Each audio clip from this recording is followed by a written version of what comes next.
Hi, everybody. Welcome to FNS Wrestling Podcast, episode 214. We're back down on the basement. This will be released on the basement. I guess we're on the floor of the basement. Technically, we're on the basement if we're anywhere else in the house. In the basement. If you think I'm not pausing and restarting for that verbal slippage. But this will be released on August 24th. We're recording it early morning, August 27th. We sort of prepared you. It's going to be a little bit different this week because you are getting ready to kick off. Would you say everybody. This is your favorite weekend of the year?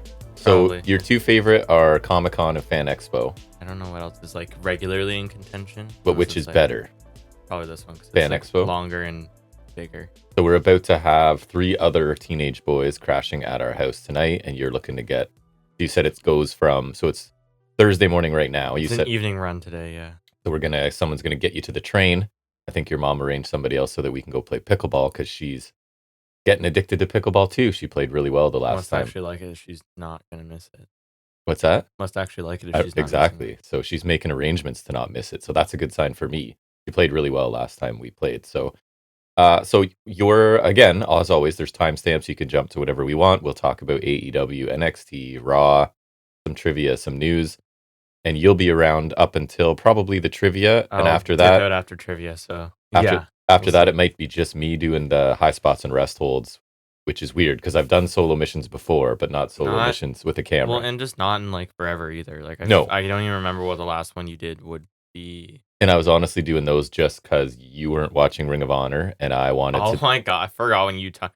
And that's how you know it's been long is when you talk. Because I know you haven't reviewed Ring of Honor. No, in forever.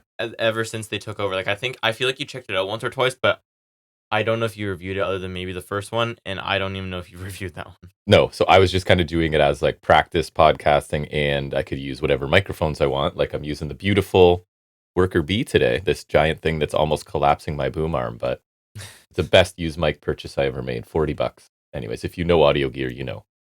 These are like the two of you. Lovely, that's right. Sometimes Bark checks it out from obscure mics. He'll listen a little bit. There's one. Yeah, so he might appreciate this microphone. So yeah, that's the plan. It'll feel normal until after the trivia, and then it'll be me sitting here by myself. I don't know if I'll move the camera, keep talking like you're here. I honestly, I would love it if you put the dummy. The MMA dummy in there. I think that'd be pretty funny. I should have printed off your face at some point and put it on top of the dummy. Yeah, I'd like to get the cat in, but she won't stay. I'd like to see you. She cruised in here for a minute this morning and was like, "Nah." Yeah, she was like, "I want to." There's this empty spot in the bookshelf down here, which is helpful for so many of you. It would fit her perfectly. Yeah, I honestly, her cat bed would fit in there. It would, and she never uses it. But she's a cat, so the harder you try, the less likely she is to do it. That's true. Yeah, she is cat brain. The plan is to return with lightsaber number 3. Right. So I'm sure you can show that on here. I will. Actually, we can now because I think I did with my last one too. Though, I think we had done. I'm pretty sure I brought at least one of them.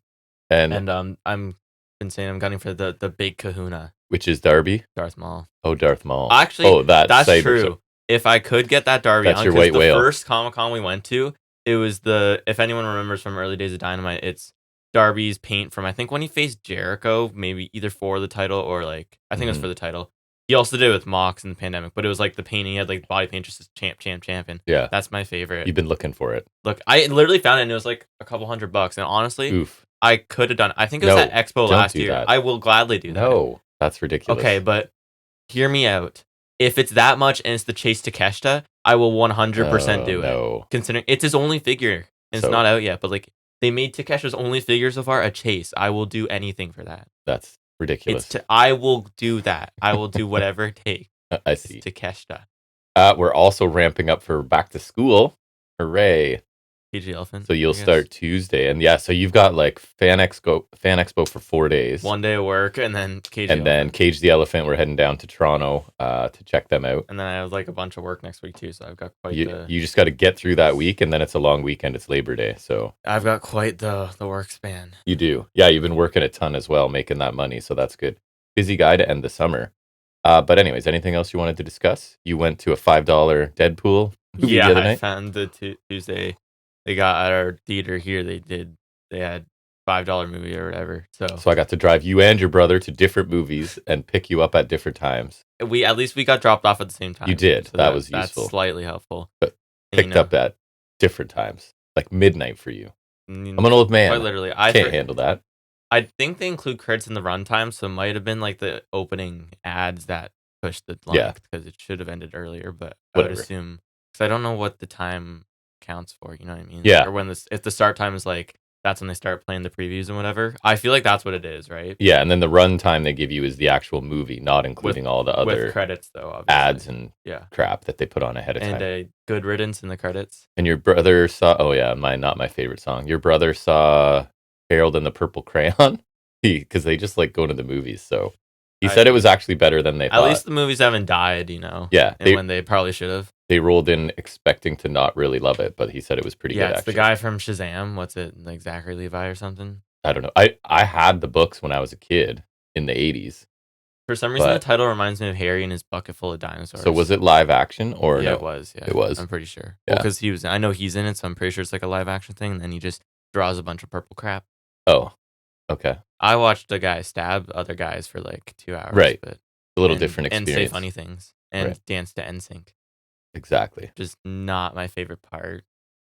I've heard that song's getting back on the radio, I guess, because of that, right? Yeah, and I saw it's really funny is if you look at the video, the music video, Mm. which was posted like 14 years ago, because obviously the song's not that old, but like, well, that would have been like early YouTube, right? Yeah. And they've changed the title to say like it's NSYNC music, and then in brackets it's, like from Deadpool and Wolverine, so they're like cashing in on that Well, yeah, notoriety. But smart.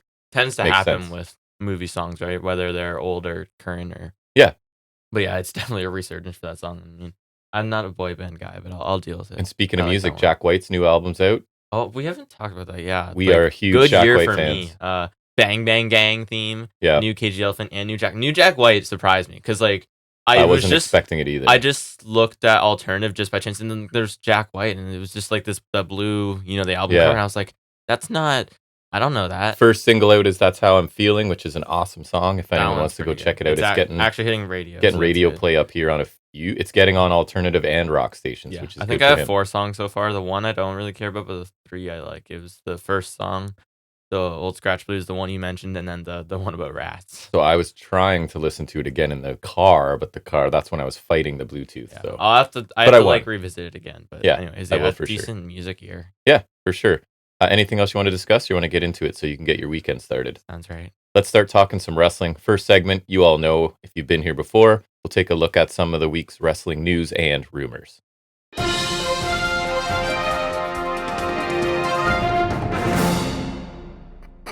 So ratings, I only have NXT because it's Thursday morning and Dynamite's ratings are not out yet. So NXT averaged 639,000 viewers, up 3.6%, earned a 0.16 in the key demographic, down 5.9%. Head to head with I know what you were watching, the Democratic National Convention, I don't know which what that dominated is. the ratings. I don't. So it's basically the big convention before the election of one of the American I saw parties. Hogan was saying more racist stuff toward what's her face.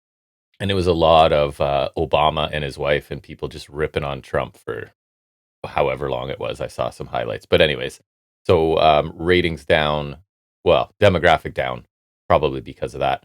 What else do you have? It's a light week for news. I mean, maybe everything's going to happen between Thursday and Saturday, right? So the only thing I have is Soraya's contract's up soon. We were walking downstairs to the studio and we were talking about if he had remembered to do news, and he said it's a light week considering I'm saying something about Soraya, who's she's going to come up multiple times this week. That's rough. Sorry, go ahead. Because she wrestled this week. Yeah, but I guess that would count multiple. That's multiple. Okay, no, more I than thought once. You meant multiple times, like later on. I was like, what else do you have? Sorry, what was the news regarding her? Her contract's up soon. It reportedly stretches through September. There's option years in place, but reports know that something else is likely on the table, and I wrote she will not be missed. So who's the option? Because in sports, it's either the team has the option or the player has the option. I don't know. Depending how they negotiated. I don't want to know. I fear it's player because remember, I feel like when they brought her in, they thought they were getting like she-punk, basically. Like I think they thought, we've talked about this before. Sources close to the situation told Fightful that each party held them. So I don't know. That's weird. So they have to agree, or like maybe one of them like has to want conflicting reports. Yeah. Is that what that's saying? Yeah. Like someone said it's Soraya, but then someone else is like, no, it's AEW. So like it's like Yeah. they're saying that I would each- lean towards Soraya because I feel like she was in the power position during negotiations because I feel like they really wanted her. As misguided as that seems to What be a in waste. hindsight. What a waste. Right.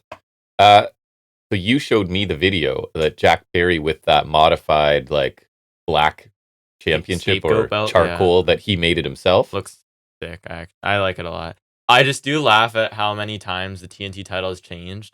Because you had remember the crappy unfinished one? Yeah. Then there's the red strap one, which has been dubbed the Brody Lee one because they retired that design with him, which Makes is fair. sense. Yeah. And they had the black strap version of that. Then remember Miro had that white one with the green sash on it? Right. That one was pretty nice. Honestly, if they had kept that My design, God, Miro. it'd be kind of Intercontinental reminiscent, you know what I mean? Just because of the white. But then, and I know the black strap one, this the standard one, we'll say, with the red. There's been a lot of variations regarding the texturing on the TNT or the glitter behind it. Some have been super blinged out. Some have been the flat finish. So there's a bunch of variations. Then remember the Lakers one, the Genie from Scorp? Yes. And then obviously now there's the scapegoat one. I'm surprised Christian never had one. I feel like that would have been fitting for him. So it showed him heating stuff up and taking the belt apart. And what's the thing he did to make this lettering silver? Remember he was kind of grinding something on it. Yeah, I don't know what he was doing. And then he splattered the red paint on it. It looks really cool. The strap has some really cool texturing on it. I don't know what it is, but it looks really cool. Yeah. So it definitely looks different when the whole group walks out and they all have their belts and he's got that this tattered one. Yeah. And in kayfabe it makes sense that he made his own because Tony Khan would never.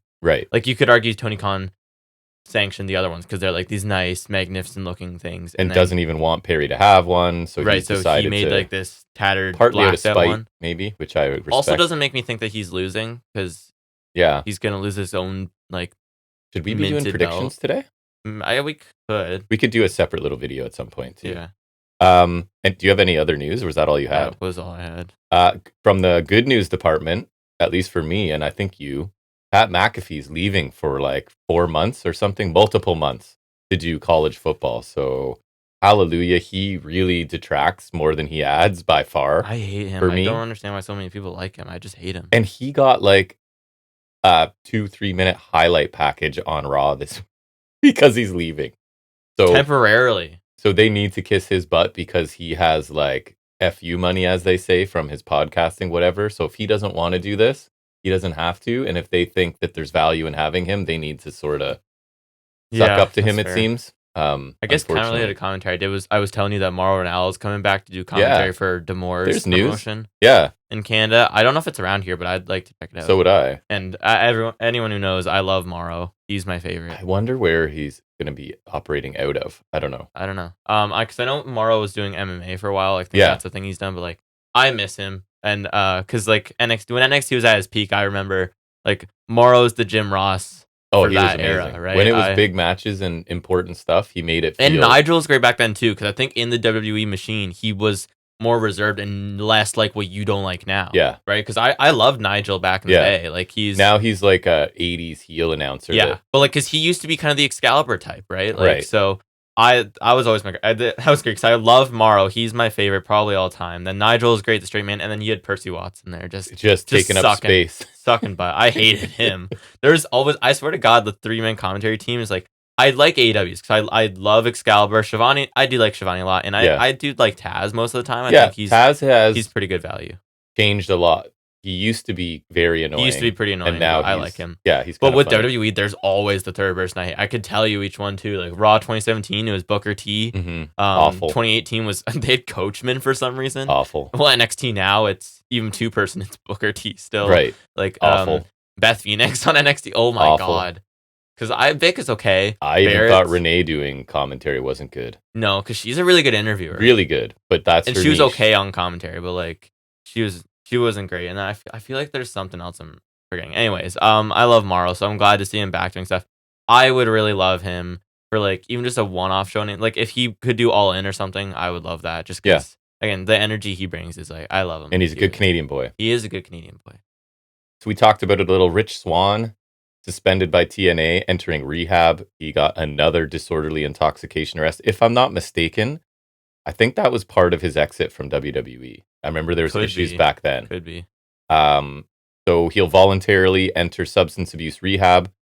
second arrest for this, arrested June 8th in Florida. They should keep rehab open considering they employ Jeff Hardy. And so that's going to hurt our boy Top Dollar, That act is just firing on all cylinders. We could do the actually maybe it is the NXT partnership, and he can join Ashanti. Right. I just birthed that idea in the universe for you. You're welcome. I don't really watch TNA lately, so who knows? Maybe what's his group called? First Class. Maybe they're killing it since the 3 weeks I haven't watched. You already got Rosemary to deal with, right? I'm not happy about that. I saw a spoiler that we're getting Rosemary in NXT. Don't mean to spoil it for anybody, but we're getting her. Last thing I had is that amid rumors he's going to sign a contract with AEW, the reigning Rev Pro undisputed British heavyweight champion Michael Oku made his in-ring debut Wednesday in a dark match. So this is a guy that Ospreay has had a 5-star match with, right? The only one, according to Meltzer, that Rev Pro's had. And is friends with Ospreay at this point, I think. So he's being accompanied by his girlfriend and manager, I guess, Amira Blair, if I'm saying that right. I don't know. He defeated AEW stalwart Serpentico prior to the Dynamite Collision taping. So he's good. I don't know if they need to sign more people. No. As we all cut to me saying this roster is bloated. Keep him in the British scene to help them out, because I don't know how thriving it is right now. They can't find time for the people they have, and they keep signing more. So yeah, and I don't know if he'll go how high he'll go, because Ospreay is undeniably top. I've only seen highlights of him. I haven't seen full matches or anything. I haven't watched any of his matches now. I think that's it. So we will move into the next segment where we in-depth analysis of this week's AEW Dynamite.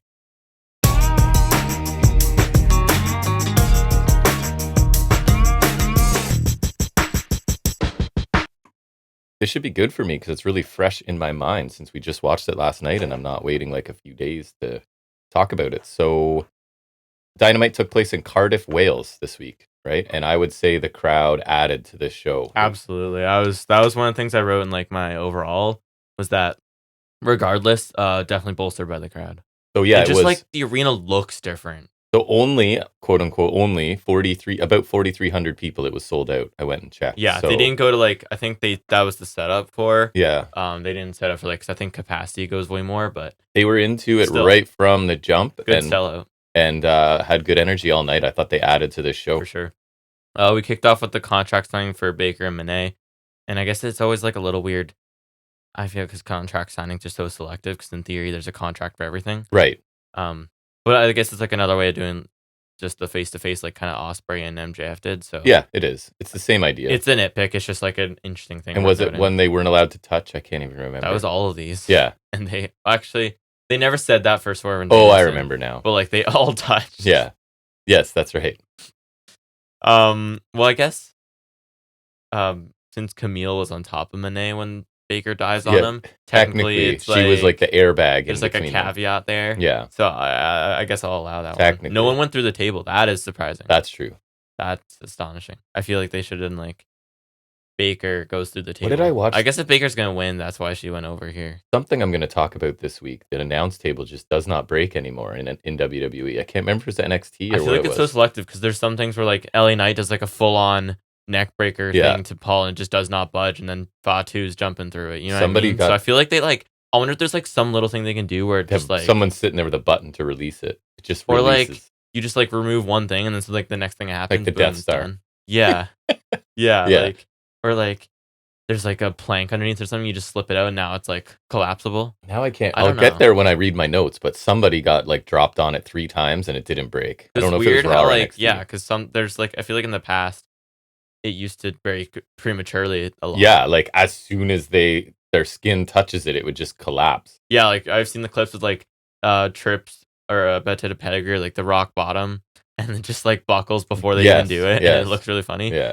That was also the old table now, because now it's I feel like the table's it looks thicker kind of, which is maybe more padding and whatever, but and because they also have the screen monitors now, so the big honking TV. I think they've definitely modified it to release quickly and be put back together quickly. Yeah, and I'm just curious how because a lot of the time, it's just sturdy, but then how do we get to table talk? Tables.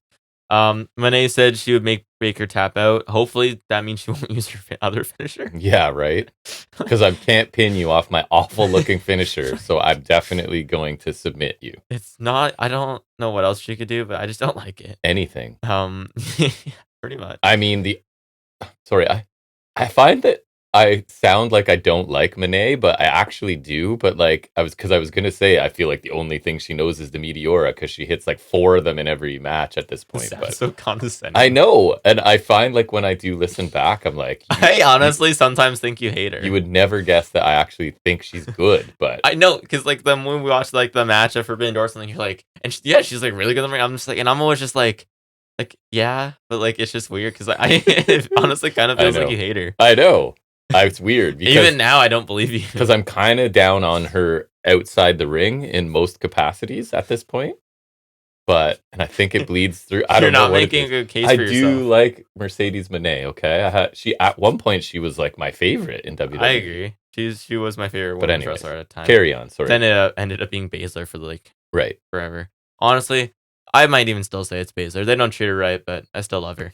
But of course, she took the pin in the triple threat tag match. Yeah, I'm like, of course she found a way. The finish to get was kind of cool. It was like she had her in the Kakina. Oh, right. Clutch, and like that was pretty cool. Yes. But like I was like in a match with, I think I threw Kairi Sane on the bus. I was like, you're in a match with Kairi Sane, she doesn't do anything. You have Baszler take the pin. Kairi Sane's looking a little rough to me. That was unnecessarily mean because I don't hate Kairi Sane and she did nothing. No, but she's catching strays here. That's right. The Pure Fusion Collective is. Ugh, come on now. And we got a new group name debut this week too on NXT. I can't even remember what it is. Oh, it was something Fatality, right? Because remember, I was telling you Fatal. It's like Toxic Attraction 2.0. Oh, I was like gonna say Sensuality. Fatal. I can check my notes. Let's just. Oh wait, actually no. Do say it now because I won't even be there. So I do want to hear it now. I take it back. It's knockoff Toxic Attraction. I swear to God. Where is it? Like it's something fatal something, right? Because it's like Fatal Seduction. No, because that's just weird. Fatal. It's not Fatal Attraction. That's a movie from the 80s. But I know it's not the same word as Toxic Attraction either. It's something similar. You start talking about your thing and I'll get there. Monet will forever be the future, and she signs a contract. Baker talks about Monet hobbling on crutches to watch Baker at All In last year. And she said before there's a CEO, there's a DMD, and she signs a contract. And correct me if I'm wrong, which you can't because you don't remember. No. I want to say Baker's last match before she went on that big hiatus was All In last year. That's at least the last thing I remember. Fatal Influence. There it is. There it is. That is horrible. And like legitimately, it just sounds like they took another run at Toxic Attraction. Like it sounds like WCW or TNA wanted to do Toxic Attraction. And my favorite part, and I'll talk about it when I do my Raw thing, is like their whole point is they're against all the NIL athlete people, but they have one in their group. And it's just like, it's fine because she agrees with us or whatever. I don't know what it is. She hates the rest of them. Like it makes it okay. Honestly, she's the exception to the rule. In a world where we have New Catch Republic and Pure Fusion Collective, names like American Made and Fatal Influence almost fly under the radar. I feel like they use 2 of those bingo hoppers that they use for like the gauntlet draws, and they have like an adjective one and a noun one or whatever, and they just spin them and pull out piece, and then that's it. And sometimes like with then they just want to stick another word in there. They wanted influence because the influencer movement and whatever, they probably started from there. And if Judgment Day becomes straight trash, I refuse to believe Vince is not gone. I don't think that's happened. Vince is gone. Because if you're telling me in 1 year we had New Catch Republic, Pure Fusion Collective, American Made, Fatal Influence, and potentially Street Trash, you can't tell me he's not here. And also this week, Ren Sinclair referred to the NQCC as the Ren QCC, which I thought was kind of funny. She's kind of funny. That is kind of funny. Sorry, I'm getting all my NXT out now while you're here. She has like I remember seeing her doing like, she's kind of entertaining. Back when she was in NWA, she did like this weird interview thing where it's like she doesn't actually ask them something. It's usually like kind of insulting. It kind of like reminds me of like, I don't know, Zack Ryder or something, like just like having the kind of internet thing. She's suddenly gone from like zero personality to lots. So it's interesting. She still gets in my war stuff for her half pants. You did not love the half pants. No one likes the half pants. Not even Zack Ryder. Anyways. Back to Dynamite's first segment. Monet said that the fans only like Baker because they think they're like her. I'm like, yeah. being a wrestler and a dentist is so relatable. Super relatable. I don't think either of these people are relatable if we're being real. Because Monet like, on CEO. all these CEO and on all the red carpets in The Mandalorian. Right. Like on all these Marvel and Star Wars premieres, and then Baker's which WWE never mentioned once. I still find that I feel like strange. Vince they secretly hate it or something. Because it's like, I remember Vince Senior. This isn't obviously Vince Junior, but the reason Hogan left WWE originally was because he wanted to do Rocky. Or he's such an egomaniac in his mind. He doesn't want to give Star Wars the rub. You know what I mean? Even though it's Star Wars, which is ironic because then isn't that always what they do with Lesnar is capitalize off of his success elsewhere? Yes, I'm saying MMA, UFC is completely different, but I'm just saying nonetheless that's capitalizing on star power generally from somewhere else. Any sort of mainstream attention, they're all over. But in that case, it's the biggest I think show. Rollins is in the Captain America movie next year. Like the biggest show at the time, and it was nope, didn't happen. Yeah, that show was big for Disney Plus. That transcended huge. Star Wars, right? So the fact that they never mentioned that is pretty weird. And it would have been prime pandemic time. I think she was only in season 2. So anyways, it is weird they never mentioned. AEW does make decent use of that despite it being kind of a little while ago. But anyways, yeah, I don't think either of these two are overly relatable. No. It's more likability here. This led to Monet saying that Monet inspired Baker to be a wrestler, and Baker got a little degree, and she wondered if Baker was all in. She said she's been putting women's wrestling on the map, so she's all in, and she's adamant Baker won't beat her. Baker said she never had a plan B because she had 2 plan A's. She said Monet was 1 of 4, reference to the Horsewoman, which was good, and Baker said she's 1 of 1. I like that. That was a fair point, yeah. That one was pretty good. Baker called herself the baddest bitch on the block, which seems to be her thing. Yes. Didn't she use that before? Yeah. That's why it feels like her thing. Yeah. Also, the 4 Horsewomen just seems so long ago. That's weird. Thank you, Stephanie McMahon. It's one of the things that bugs me. It's one of my favorite inside jokes. It's one of those because you can write the history, right? You can say whatever you want. How they rewrite the whole WCW thing, right? 5 different times. Yes, the winners of the wars write the history books. Yeah, exactly. And because they're the flag bearer, they can write women's wrestling. So thanks, Stephanie McMahon. My 2 favorite things women's wrestling are probably that Steph invented women's wrestling and Cody ended racism. Cody ended racism. Cody ended racism. Thanks, guys. Good job. You're doing the Jericho thing. That's true. That actually sounded like Jericho. That was scary. Good Canadian boy. I don't like where this is going. No. Baker. Nope. I read that. Baker told Monet that she did admire her and she wanted to be like her. And I mean, she should have dyed her hair. Honestly, I feel like that would go a long way. Mm-hmm. And then have her theme go DMT, DMD. Then it'd be because I love Monet's theme so much. So good. She should be Mariah Maying her to Tony Storm, just. I like that better. Yeah, she should do that. Yeah, and then Camille can just be there, I guess. Yeah. She reminded Monet that she was the first female sign in the company that she's sitting in right now. And Monet said that she made a difference, but that person is gone. Baker called her a smug, arrogant ass that cared more about being the highest paid female instead of her own legacy. She said she wants to be able to say that she beat the best in Monet. She said she'll follow the rules and that they agreed to, saying that she won't hit Mercedes. But this bitch is getting on her nerves. Oh, she said the word that is the worst word to say in any women's wrestling feud, as decreed by Stephanie McMahon. And then she hits Camille with a mic, or just boop. A little bit. Not. Yeah, it was not a very vicious looking mic attack. Then she lands on the chair on Monet, and then so Baker cross bodies them. They bail, title pose. Baker just sealed her fate. Yes, I thought it was a solid segment overall. The finish was a bit contrived, right? With Camille having to fall back into the chair onto Monet. A little bit.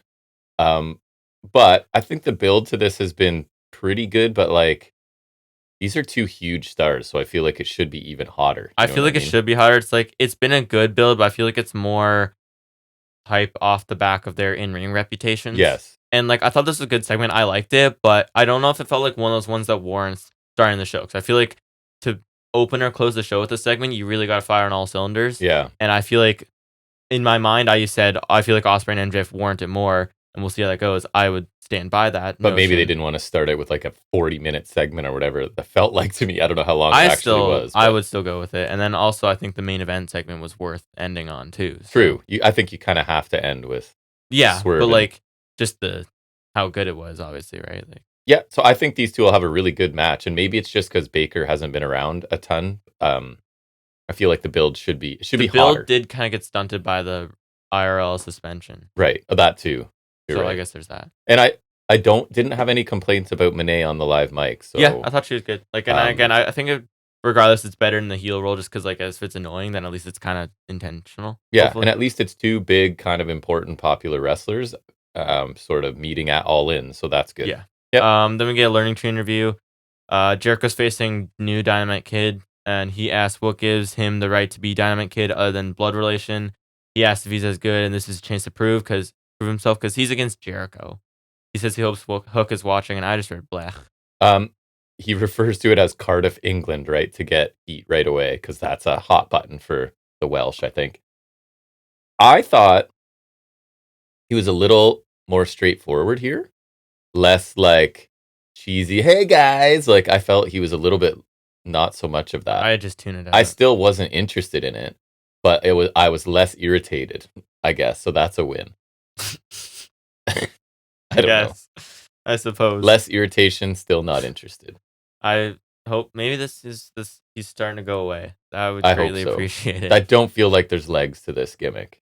And No. then you just got to cut Bill loose. Then again, And the bad apple. we never thought there was the legs to Tony Storm, and she managed to stick around True. far past I think when she should have. True. Although maybe they were just trying to wait out for May's moment. Again, I think there's room for Tony Storm with that gimmick, just not as your reigning dominant champion. And therein lies the difference. I don't think there's room for Jericho's gimmick whatsoever. No, I think it sucks. Even as a like Well, low mid card. Yeah, it's not like Jericho's at the top of the division like Storm is. He's in the mid card with a fake title, and I still hate it. Yes. So yes. Anyways, then we get Jericho versus Dynamite Kid Tommy Billington, which I believe is nephew of the OG. Yes, that's right. Does that mean is he? No. Looks a lot like him, like pre-steroids, allegedly. Dynamite Kid. Never seen a guy so full of steroids as Dynamite Kid. That's true. I haven't seen him yet, so allegedly. I was kind of intrigued here. Yeah, me too. Because he's only been on Collision. I kind of enjoyed him. Naturally, I'm like, nah. And Jericho gave him a lot. Sorry, I'll wait till you're done. Yeah. Body slam, diving chuck on dropkick from Dynamite Kid. Really fast clothesline and dropkick from Dynamite. He had some good speed on him. He's really quick. Sure. Yeah. So a la original Dynamite. Exactly. He misses a dropkick. Jericho falls with Lion Salt for 2. Jericho locks in the walls. Dynamite's able to curl to the bottom rope. Snap suplex, which was really like just crisp. And that was really a specialty of Dynamite Kid. Yeah, so that was really nice. He picked that up for sure. And a tombstone power driver from Dynamite. Yeah, I was a bit surprised by that. And so he looks like he's going for the diving headbutt, but then he takes up Brian Keith at the dive to the outside. Then he sidesteps at Bill, sending him in the barricade. Diving headbutt, predictably for me, countered into a code breaker for the win. Hook gets beat up after the match. That's unimportant. Was Keith doing anything on the floor when Billing? I felt like he looked stupid. Just he's on a roll, hitting Jericho with all kinds of stuff. I feel like it would have worked, if Keith had done anything. If he looked like he was even about to do anything, but it's just like, I'm gonna stop dominating Chris Jericho and jump to anyways. But other than that, I thought Billington looked good. Really, really quick. And I thought Jericho gave him a lot there, right? To be honest, which is not something we say a lot about Jericho, helping younger talent. I thought it was solid. It just wasn't an ideal opener, I thought, because Jericho's just kind of bland. He didn't do much. I think it was mostly Billington, and which was good because I think he definitely got to showcase himself, and he was cool. Because he was kind of like a mix of like some explosivity and then like kind of some old school stuff, just like body slam and whatever. And I think it's like because of where they are, they decided to put Billington in the opener, right? And I think Hook looks kind of dumb too because he storms down there and fight Jericho. Gets nose to nose with Jericho when he knows there's 2 other guys there that are probably going to jump him from behind. Maybe he didn't see them. I guess it's his bad eye. Yeah. So yeah, I mean, came out of the direction of my bad eyes. I liked seeing Billington because I also don't know if I've seen him at all or maybe only once. I definitely haven't. So I thought he looked good. I mean, he's a small guy, obviously, but I don't really care about that. So yeah, it was fine. It was a decent little. It was nice to see Billington. Yeah. It was a fine opener, but not ideal for me. But Billington looked cool. I hope they bring him on Dynamite again because I haven't and likely won't see his Collision matches. Right. Yeah, and Hook looks dumb. Then we come back from commercial break right into a title match I didn't want. We dust off Saraya because we're in the UK. Literally. Tony Storm versus Saraya for the title. There's a stupid pose and scream off. That was nah. Cameron sent Storm in the barricade, and then Saraya hit a bad looking cannonball, like she kind of just rolled off the apron and didn't just kind of tumbled. A gravity cannonball, Yeah, where they don't pretty apply much, any yeah. other force at all. Yeah. Yeah. Fisherman suplex from Storm for 2, Paige Snare for 2 from Saraya. Storm kisses her, Storm 0 for the win. May hits her with a shoe after the match. I have a note here. There was a comedic exchange in the middle. You remember when Might have like been when they were posing, like they're screaming. it was like no, it was kind. I think it was Saraya's trying to grab Storm's foot, and she keeps pulling it back and then putting it out there. I don't know. It was kind of silly. I actually thought the match was fine and maybe a little better than I expected. The length of it felt right. I It was honestly like 8 minutes. just didn't think it was great just because it didn't feel notable. Like I really didn't like think that much was going on, and it just didn't feel like there's anything to it. And in 2024 are the sexual assaults, like kissing people who are not consenting to it, regardless of like whatever. I don't know how good an idea that is, but they went with it. So considering it involves Saraya, I didn't mind it. And then it was just the standard post-match attack, but I thought May added a bit of flair to it, like writhing on the ground and like holding her head or whatever, right? Anyways. Sorry, I'm texting Uncle about Expo stuff. Uncle Phil? Combine hours. Oh, nice. You know, our little... Well, I guess I'll explain it quick now. Is Uncle's got a little... Well, he's got... What would you say, Bevy? It's like cafe event space kind of deal? Yeah, it's exactly what it is. He's got that. Very hip. In like Toronto, yeah. Cafe, and you can like art space, and if you're in Toronto, check out Bevy Cafe. I guess we'll plug that. And there's more locations open. Yeah, and then he's got this kind of Bevy extension in the CBC building. We're sponsored. Toronto. These 3 mugs up here are Bevy. Bevy plug. And I got hoodies. Yeah, I got hoodies. I got shirts. But anyways, he has kind of an extension that's in the CBC building in Toronto and the Combine. If you're in Toronto, and we usually stop by there. And he takes you out for dinner. Yeah, I think we're doing that on the Sunday. And good. They usually give me like free stuff. There's the one guy who works there. He's super nice. I like him. But like I even tell him like, no, I'll pay for it. He just gives it to me anyways. Nice. And, like, but anyways, we usually drop stuff there. Phil has said my nephew doesn't pay when he's here. Yeah, it's Phil. I imagine. Which is cool. Love you, Phil. But I imagine. Anyways, we usually drop stuff there, like, because he's got like a backspace, and we just like if we need to leave stuff there, you know. So, a place to drop stuff off is huge. I'm not trying to carry around a big. How far is it from his place to where you are? The Combine or like the original one, like the main one. Where do you leave stuff? Where you drop off stuff? Combine. It's not that bad. Like it's like barely a walk, and it's super accessible. Perfect. That's the whole idea. Yeah. Anyways, yeah, that's usually a drop off. I feel like subconsciously, even though you're not here the whole time, you're trying to make it as long because we've like so many sidebars. Oh no, I'm not even like it's just happening, honestly. Yeah. If anything, I'm trying to do it quicker, but I'm not actually trying to. I think maybe it's because it's early morning and we have energy, and it's just like, I'm just up, yeah. And I woke up early by accident, so it's like it was so funny. I actually woke up at like 6 and then I went back to sleep. Gross, because you're excited. Your party weekend is starting. I guess. Anyways, I didn't love this. It just felt like nothing. It just really didn't like in a show where I feel like they did do pretty good on the go home angles. This just felt like a waste to me. This Tony Storm May feud peaked with the turn, right? I freaking love that angle. I think it did peak there, but I don't think that's to say like because May, I think her work has been amazing. All of her segments have been amazing. I almost excuse me. I almost feel like that angle happened too soon, and then they had to fill in too much since then. I think so. But yes, like, I've enjoyed everything May does. May's angle have been great, but I think not even that they did too soon. It's just, I don't think Storm's character is capable of holding up her end of the bargain. I agree. And especially when May is killing it. Yes. And it makes Storm look inadequate. And she's playing an evil, diabolical whatever, and she's against a cartoon character. Pretty much. It's tough.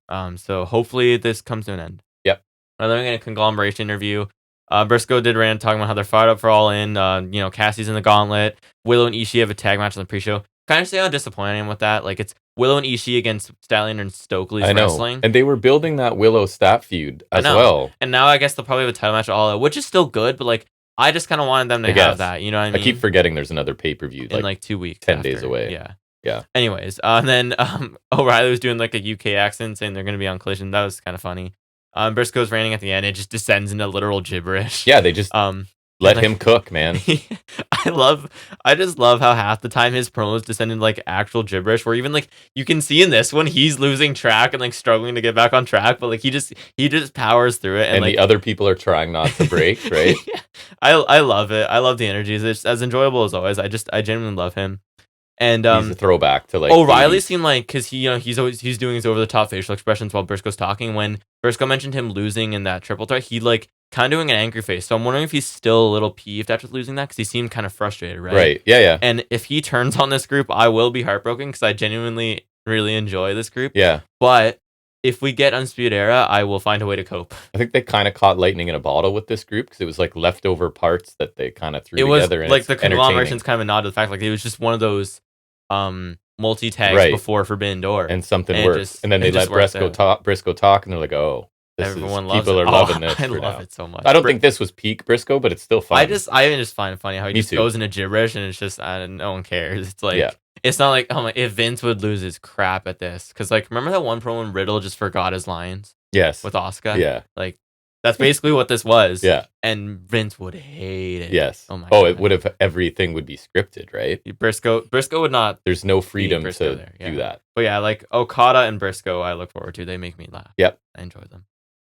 Then we get Ospreay and MJF face to face. Crowd's super fired up for Ospreay, and MJF's got a US flag. His suit was crazy. Oh yeah, over the top, of course. And I was saying to you, just imagining what over the top American entrance. Oh, is gonna have. his entrance is gonna be. I'm picturing like something like Statue of Liberty or something, since he's from New York, or like something overly patriotic, like an eagle or something. They may have in fact crafted this whole persona based on what he's gonna do, just to like have it out, because I was saying like, this is the first time he's been like on AEW, obviously international with this character. So now it finally fits, because we were saying like, it's kind of interesting he's doing the pro America heel in America, against foreign baby faces, right? But now it's kind of where you would imagine it would be, right? And I think that's probably why, part of at least why they went that route, because it's going to peak with being in. Even if it's a short-term Wembley. gimmick, I think that's smart to kind of work it and get even more support on Ospreay, which, I mean, all of it, even in Wales, it's like, and he even mentioned that, like,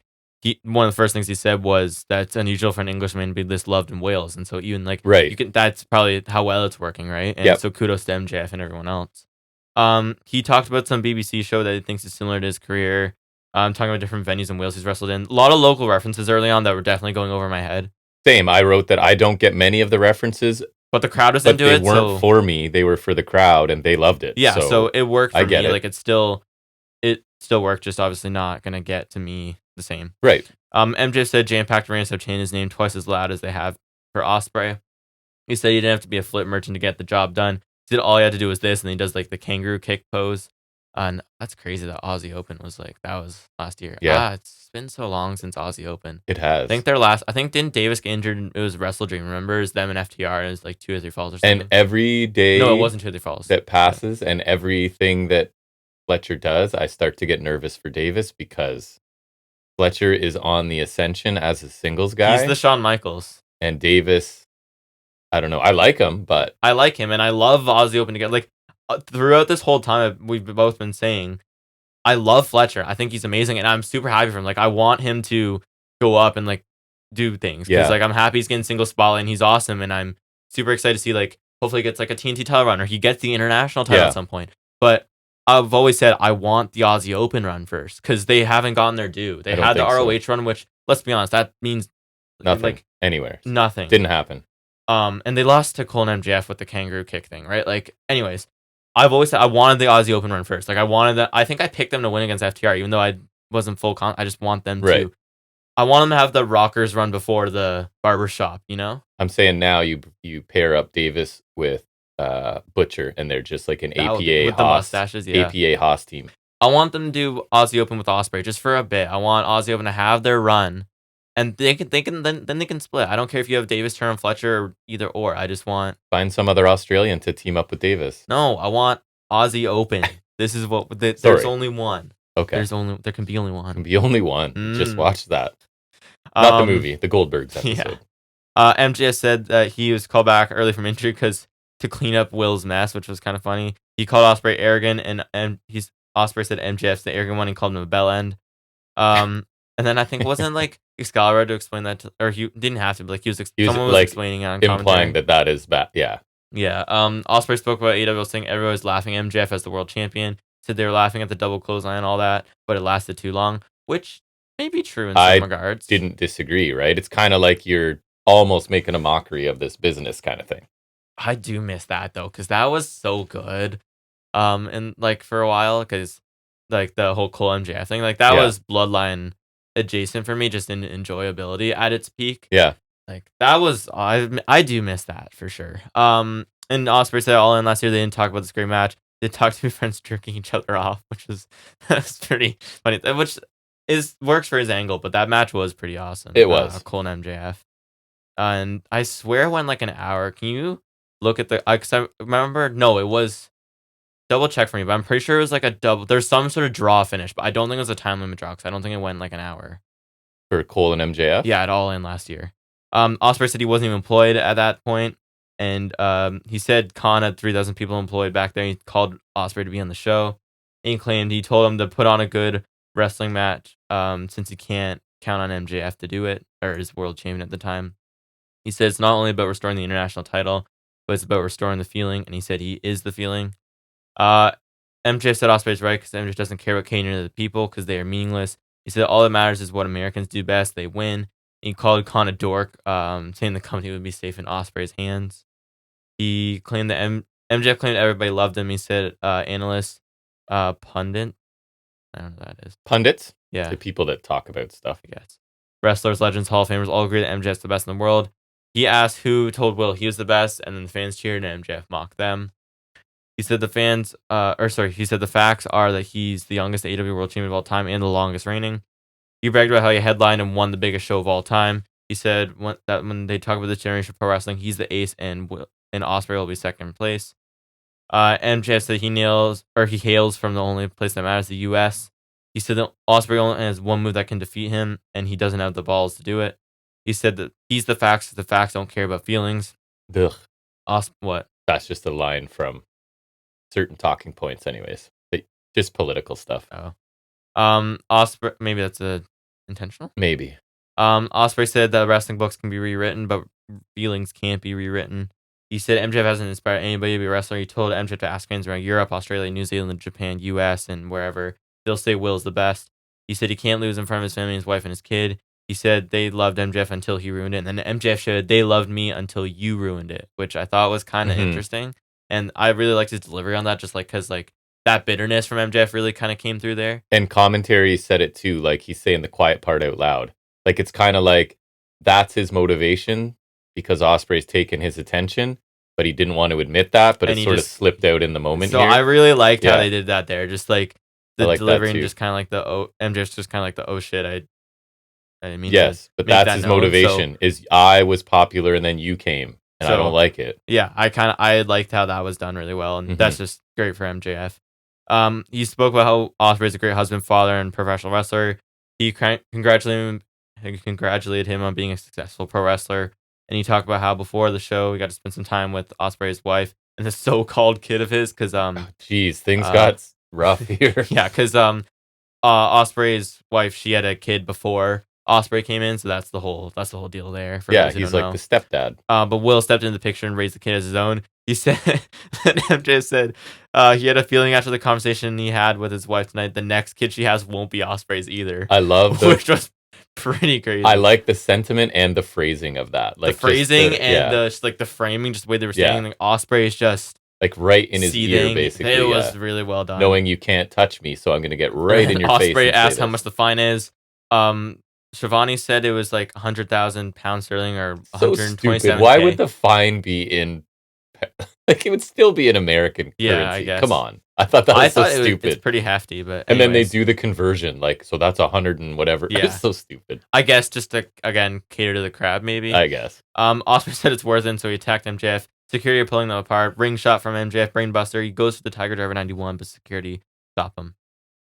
Super duper long segment, right? But very long, but I liked it. Really, really good. And just entrenching them as super heel, babyface. We actually get a glimpse of MJF's motivations, like you talked about. Even though he didn't want those to slip out, he's just getting, like Osprey's getting to him, right? And he's sort of the comments about his wife, Osprey's wife, were savage. I thought that was crazy. So probably too long for me, but I was still interested in the whole thing going back and forth. And it's been a good sort of go home for this feud, I thought. For sure. It was solid. Very good like segment. This was a prime go home segment. Like just really sent the feud off to where we need to be going.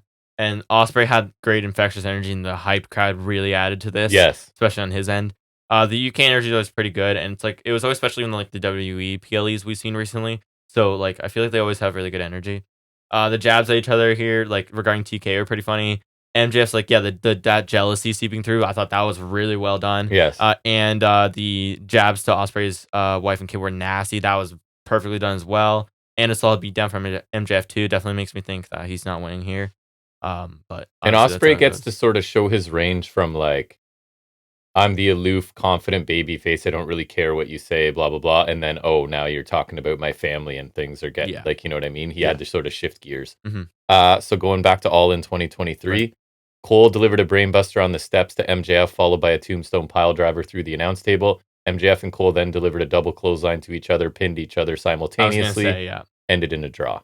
Right, and then it was like not 5 more minutes or whatever, but it was like the callback to the Eliminator, and then Yes. MJF won. That's Okay, right. yeah, I was gonna say I was pretty sure it wasn't a time limit draw because I feel like I would have remembered it being that long. Anyways, then we get a Hangman interview. She was talking about some altercation in Tony Khan's office. Hangry Hangman. Hangman says he did what he had to do, and he said he's in the casino gauntlet. He said if you stand in his way, between him and the champion, he'll run you over. Uno's nearby, Evil Uno. Conveniently. Yeah. He asked Uno if he knows anybody in the match. He says he's in it, which obviously I don't think he is. I think it was just for this angle, obviously. Of course. Well, Um, I mean, is he out now? probably. Probably. He says he's in it, so Hangman takes him out the chair, and he says he doesn't care who you are. He'll run you over, and he wants to take everything from him. And he drags his luggage over Uno, which is pretty funny. Another great one from Angry Hangman. Nice callback, of sorts, to the history of Dark Order, and poor Uno catching a stray here. And I think the implication is that he went into TK's office and like was threatening or menacing or whatever, right? He's like, I did what I had to do to get into this. So it sounds like he applied pressure to Tony in some way to get in there, which is consistent with his character. Yeah, and like he's like a heel, but he doesn't have bias because like he's kind of against the elite too. Yeah. But And sort of clunky contrived, obviously, with Uno there. But again, it's just demonstrating Page's in this mindset of he is super loner heel guy right now. Works for me. Yep. Then we get Okada versus Claudio for the Continental title. There's a pretty crazy stalling suplex from Claudio. Like he was actually like muscling him up, then held him up for a second, then dropped them. Beefy forearm exchange, deadlift gut wrench suplex, and a double foot stomp from Claudio for 2. Shotgun dropkick from Okada sends Claudio in the corner. Then he hits a body slam and a diving elbow drop. Okada flips off the fans, turns around, and gets swung around for like 20 rotations, I think. Oh, yeah, that was when Claudio just sort of rises up behind him, right? Yeah. Yeah. And Okada just like fakes up the taunt and then just flips him off, which I always think is funny. Yeah. Beautiful dropkick from Okada. It's so just, nice. Beautiful. So simple.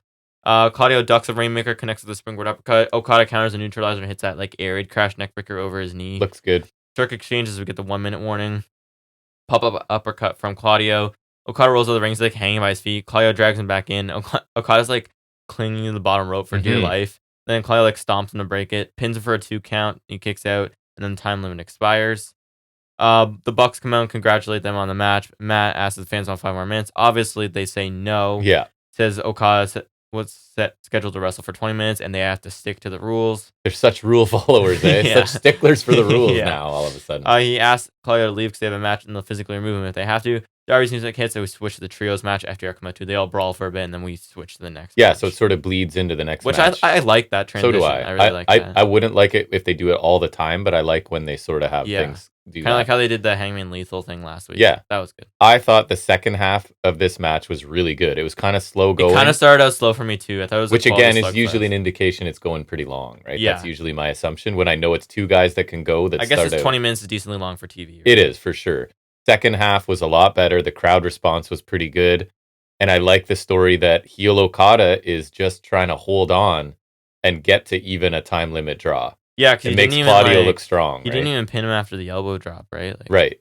So it's kind of like he's just trying to outlast Claudio because he's not sure if he can beat him, which is a nice spot for a heel. And I assume we get this again at All In or All Out. Yeah, I could see it. And I'm fine with that. Maybe All Out, because then they have some time to build it. Right. So, and the Bucks and Perry coming out to troll the crowd is fine, and bleeding into the next match is fine too. Yeah, I think they definitely have a better match than them, but given the finish, we could get that soon.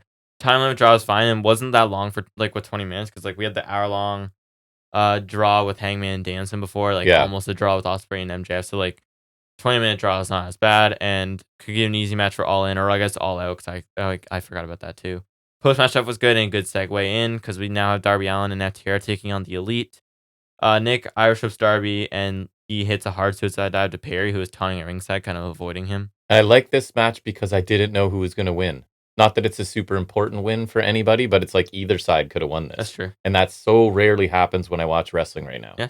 In either company. That's true. Matt has Darby in an electric chair and then Nick PKs him. That was pretty cool. Mm-hmm. Yeah, that looked good. From the apron, yeah. Buckle Bomb from Perry and the Double Dominguez from the Bucks were two staple of the OG Elite with Omega. Yeah, they kind of called it the PK was like a doomsday device. Yeah. PK kind of thing. Dax Hot Tag Flurry, he drilled Perry with a brainbuster. That was pretty sweet. Looked awesome. 2 count.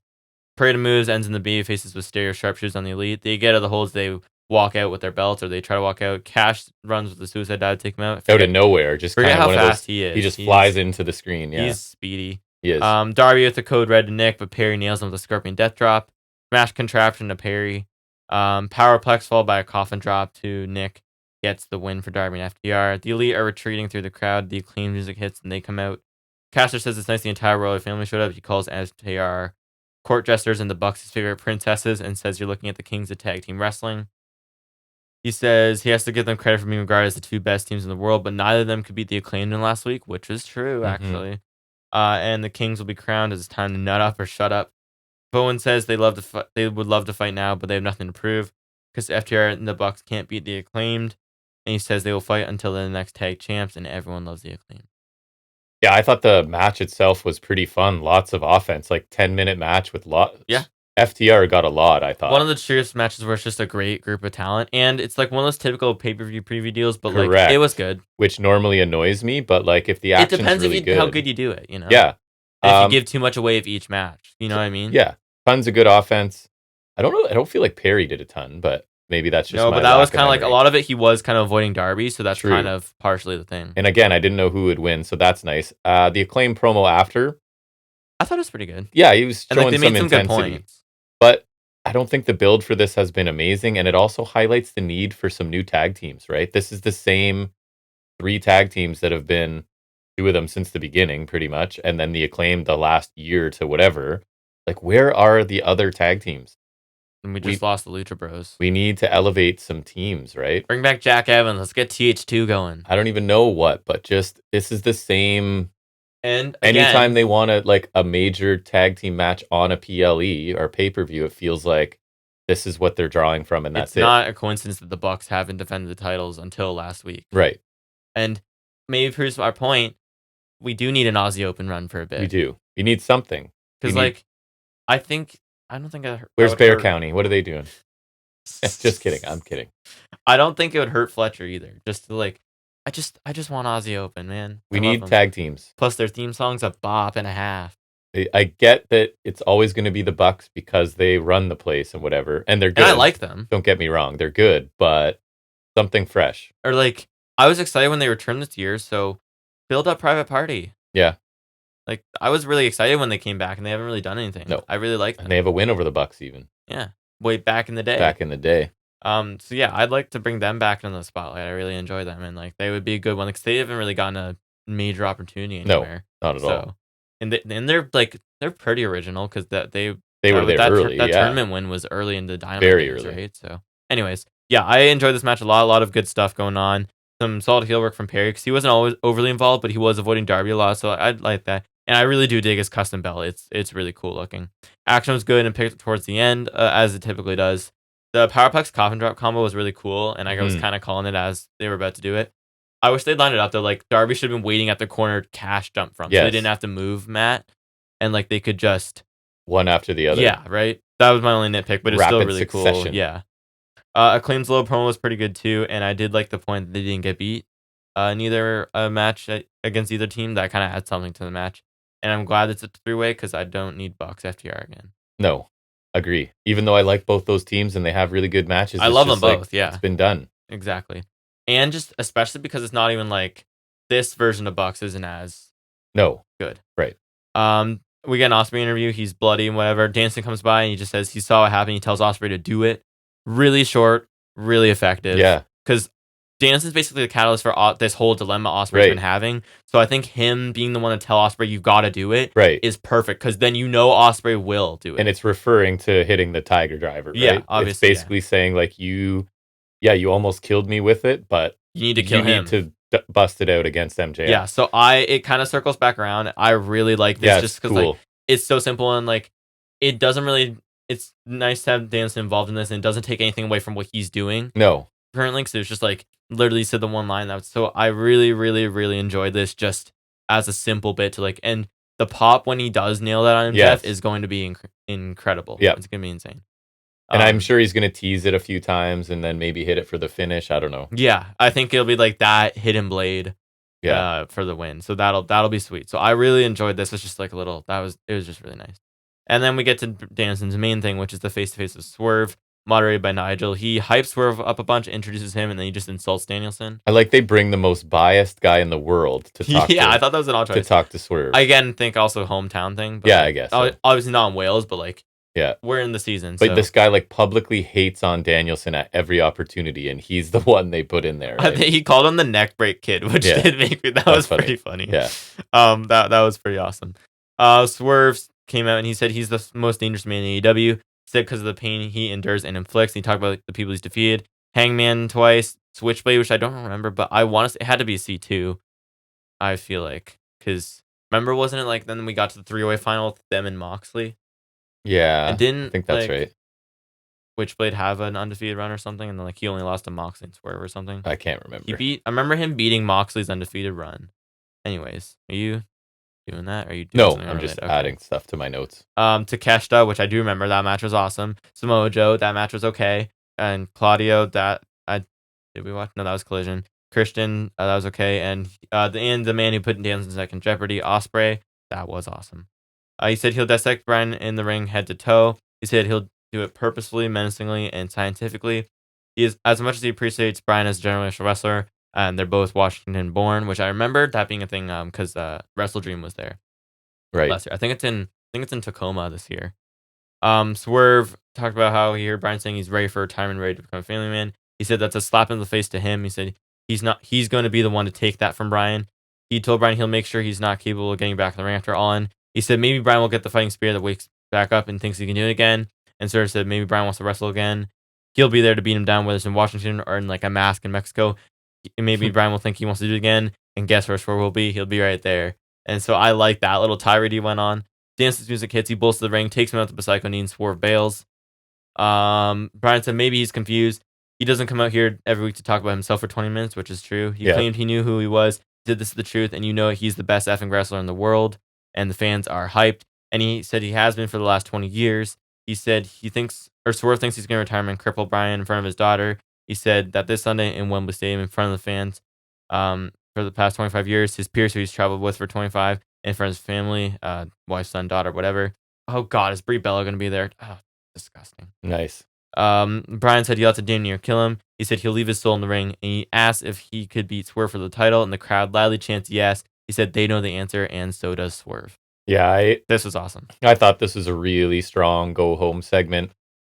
Swerve, we say it every week, is back to like, I think they know he's going to be treated as a heel, right? Because you can't have babyface. I think it's purely situational right now. Right. Danielson on a retirement match, possibly. I don't think he can stay heel, at least for now, because Hangman's on the horizon, right? But title or not, he's embracing that sort of edginess. This was the Swerve we always ask for, right? Like even the evil laugh he did here, I'm just like, it sounds like fake. It's and I thought he looked perfect. So cool coming out, and even just the way he was standing there. He looked crisp, yeah. So I really like this. It wasn't super lengthy like the MJF Osprey, but I think it was just as effective. With really good fire from Danielson to finish, right? So really good segment to end the show, I think. Yeah, I like when he was going on about finding Danielson post-retirement. Like, that was just sick. That was the Swerve I like to see. Yeah. Danielson came in fired up, and he was great too. I like he was finally tapping him like, yeah, I am the best. I don't have to be modest. And so I like that. This ended on a really high note. Great like way to end a go home show. Again, like a segment that feels worthy of like ending the show. Yes. Like you got to stick the landing, right? Yeah. I think it's fair game for either one of them. I feel like I do lean towards Danielson a bit, but I'd say it's fair game. I'm still not like 100% who's winning what here, which I like, right? Yeah, so absolutely. Overall, entertaining go home show.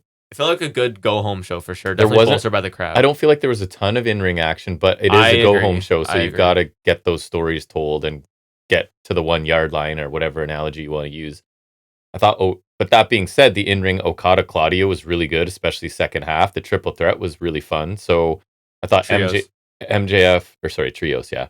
MJF Osprey was lengthy but engaging segment, and the final segment with Swerve was really Even good. the opening one I thought was pretty good. So I went good, not great show. I went a B, like close to a B plus, but I went with a solid B this week. Yeah. I thought good show. I felt like a good go-home show for me, yeah.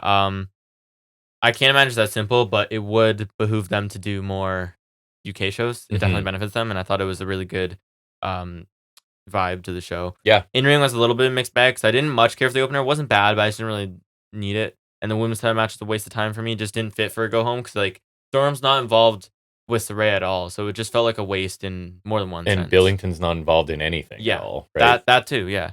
The Continental title match was good, and the Trios match was probably my favorite of the night. Segments delivered better than they were better. Sorry. We were bookended by a couple good ones. I thought the opening one was solid, with Baker being the highlight, and the closing segment was pretty great. I thought Danielson was rightly fired up, and Swerve was at his best. Osprey and MJF was long, but it was stellar as expected. I thought Hangman did some good work as well, and a customarily enjoyable conglomeration segment. I think the big angles delivered. Some of the matches left something to be desired, and I wish we got that trios qualifier on here, like Yeah. just for something better and more related. But I think the segment's bumped up, so I will go with a B plus. Just 'cause I feel like I thought as you a might. go home, it on the merit of a go home, it definitely delivered. Which because I feel like a couple weeks ago you're saying like nothing important really happened. I feel Yes, like this I was. one definitely did have important things happening. I agree. It was a good show. All right, so I think the final segment that you'll be here for is where we challenge you with a little bit of trivia. We're going to continue from last week. We call it Off the Top of His Head.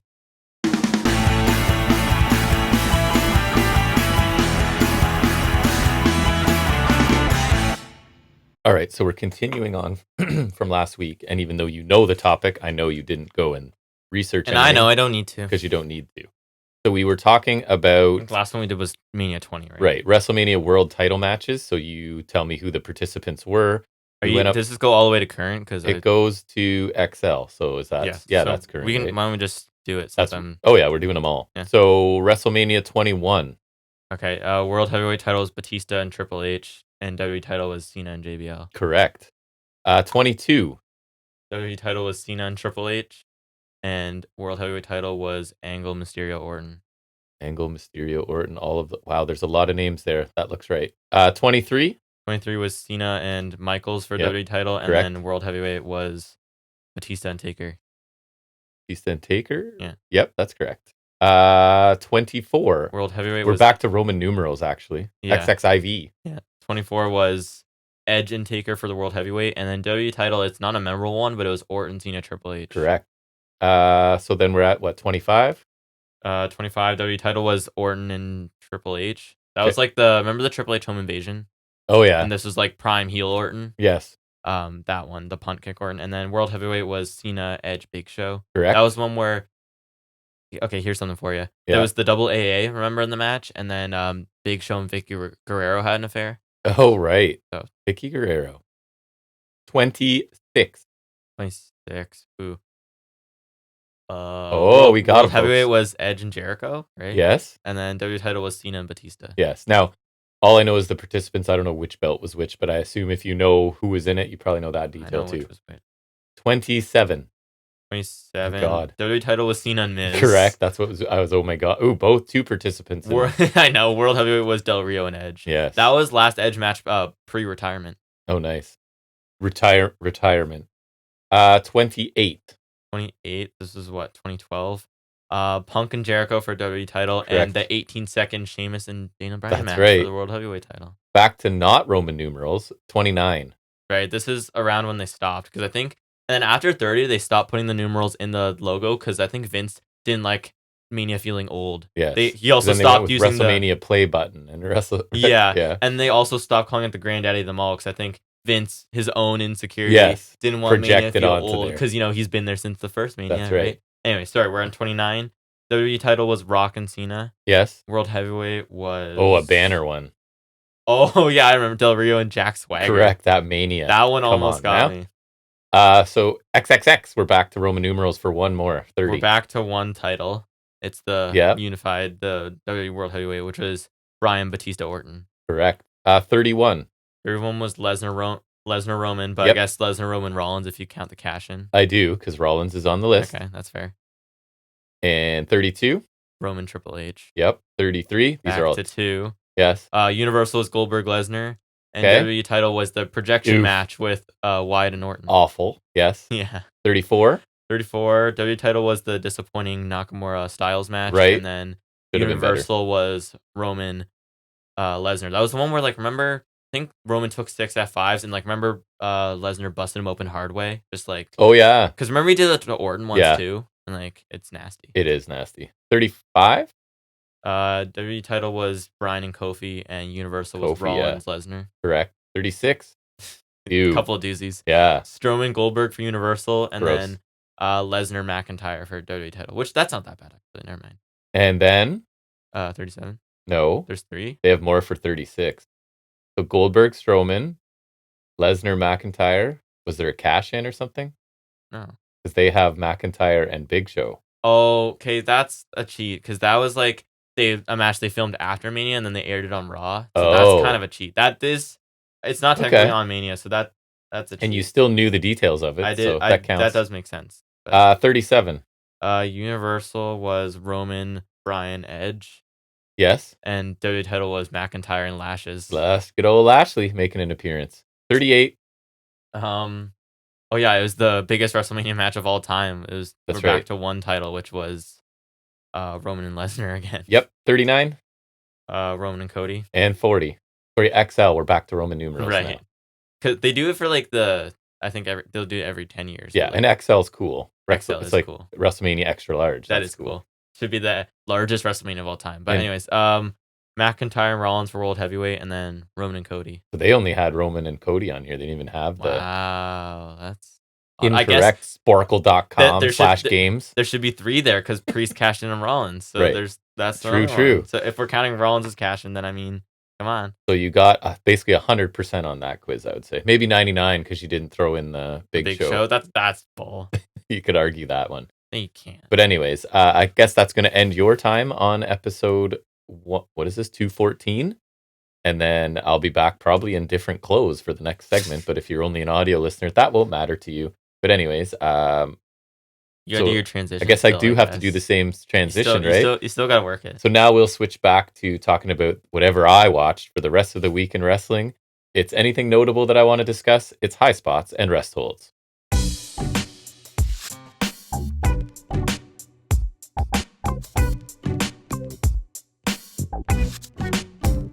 All right, so it's just me all alone. Jack's at Fan Expo. This feels super weird doing a solo mission. I have done them in pure audio form, but not with video on. So this is weird. I'm not changing the camera setup. I don't think I'll be comfortable looking into the camera.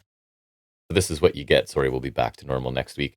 I was going to have Jack talk about, he went back, I guess it was just randomly on the network. He watched Walter Dragunov from NXT UK, and his opinion is it's one of his favorite matches probably, and those two just beat the hell out of each other right from the jump. I watched a bit of it with him. It was back, COVID, so no crowd era, crazy match. But anyways, imagine him sitting there talking about how much he loved that match.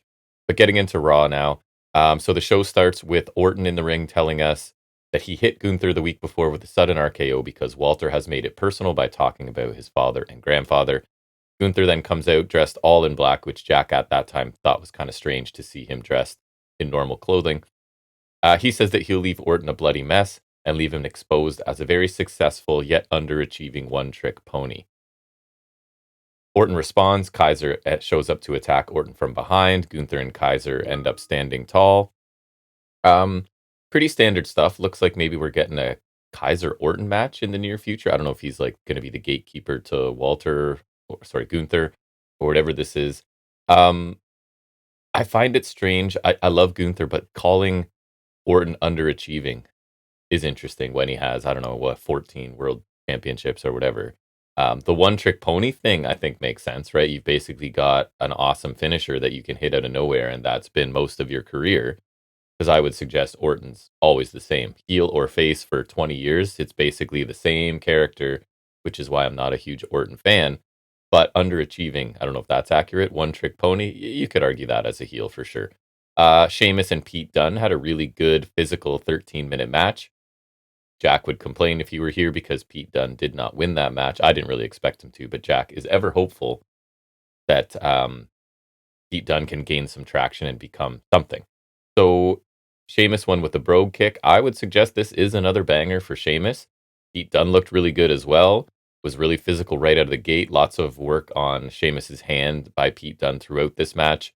So really good match. But again, unfortunately for Jack, who's not here, Pete Dunne takes another loss on television.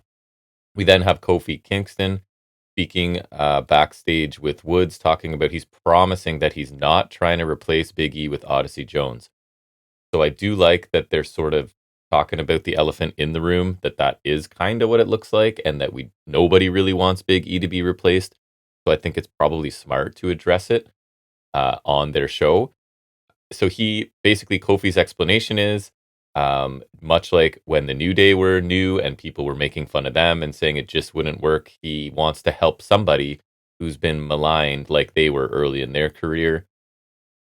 I personally don't think they're going to follow through on the New Day dissension or breakup or whatever. I could be wrong, but I just feel like I can't see Woods as a single or a heel if that's the route we're going. And I feel like this is a group that just wants to stay together forever and that maybe they'll tease this off and on. I'm not sure they'll follow through. Obviously, I could be completely wrong. I just don't think Woods is going to make it on his own. Where you go if they do break up, like I don't see it working as well as them just staying a team, even though I'm kind of over them being a group as well, because again, it's more of the same with them kind of no matter what. But anyways, I guess we'll see where it's going. So Punk, coming through my filter, I point out he is a babyface here, even though he comes out and just talks about how amazing he is and how far people travel to see him and get his autograph. Then he starts pandering to the fans until they chant his name. And yes, I can't stand Punk, so obviously this is my bias and my interpretation coming through. Everything this man does kind of rubs me the wrong way. He refers to the bracelet again and calls himself Taylor Swift for men.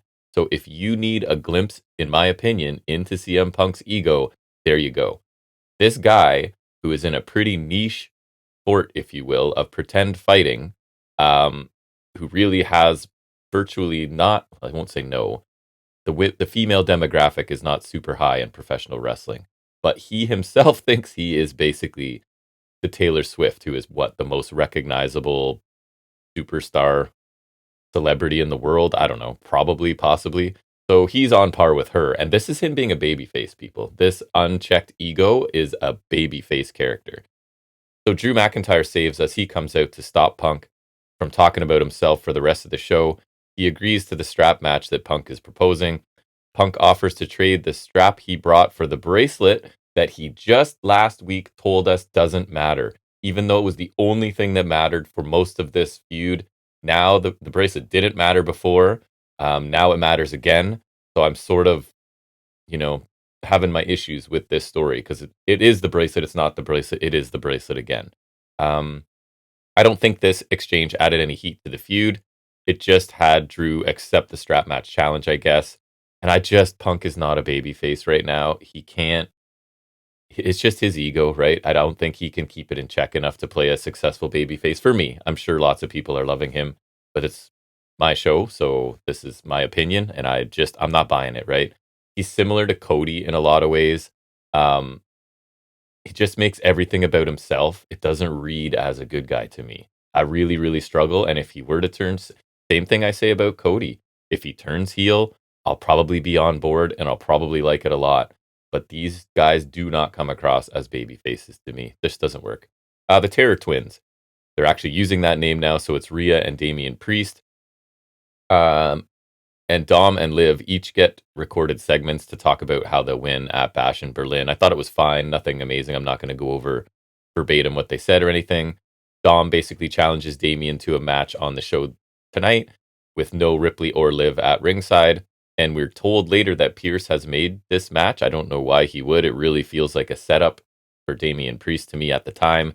And I was hoping that Priest and Ripley, mostly Priest, I guess, wasn't going to fall into the like stupid babyface trap here.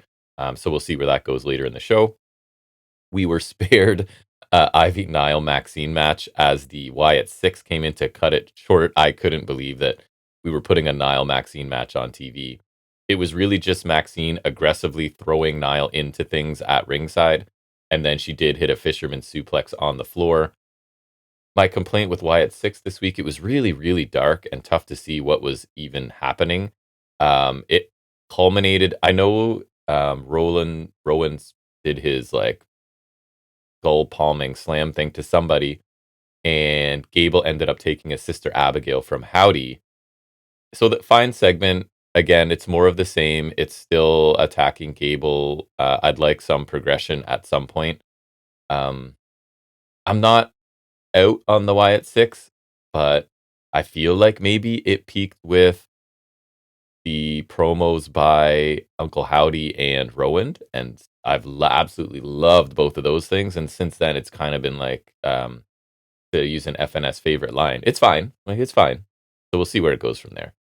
The New Day did beat Final Testament in a 7-minute match when it was Odyssey Jones pinned Akam after a black hole slam. Match was fine. The key plot line here is that Kofi was in first, getting dominated for most of the match. And he tagged in Odyssey Jones and not Woods, who Woods didn't even get into the match legally. He did hit a top rope elbow when things broke down.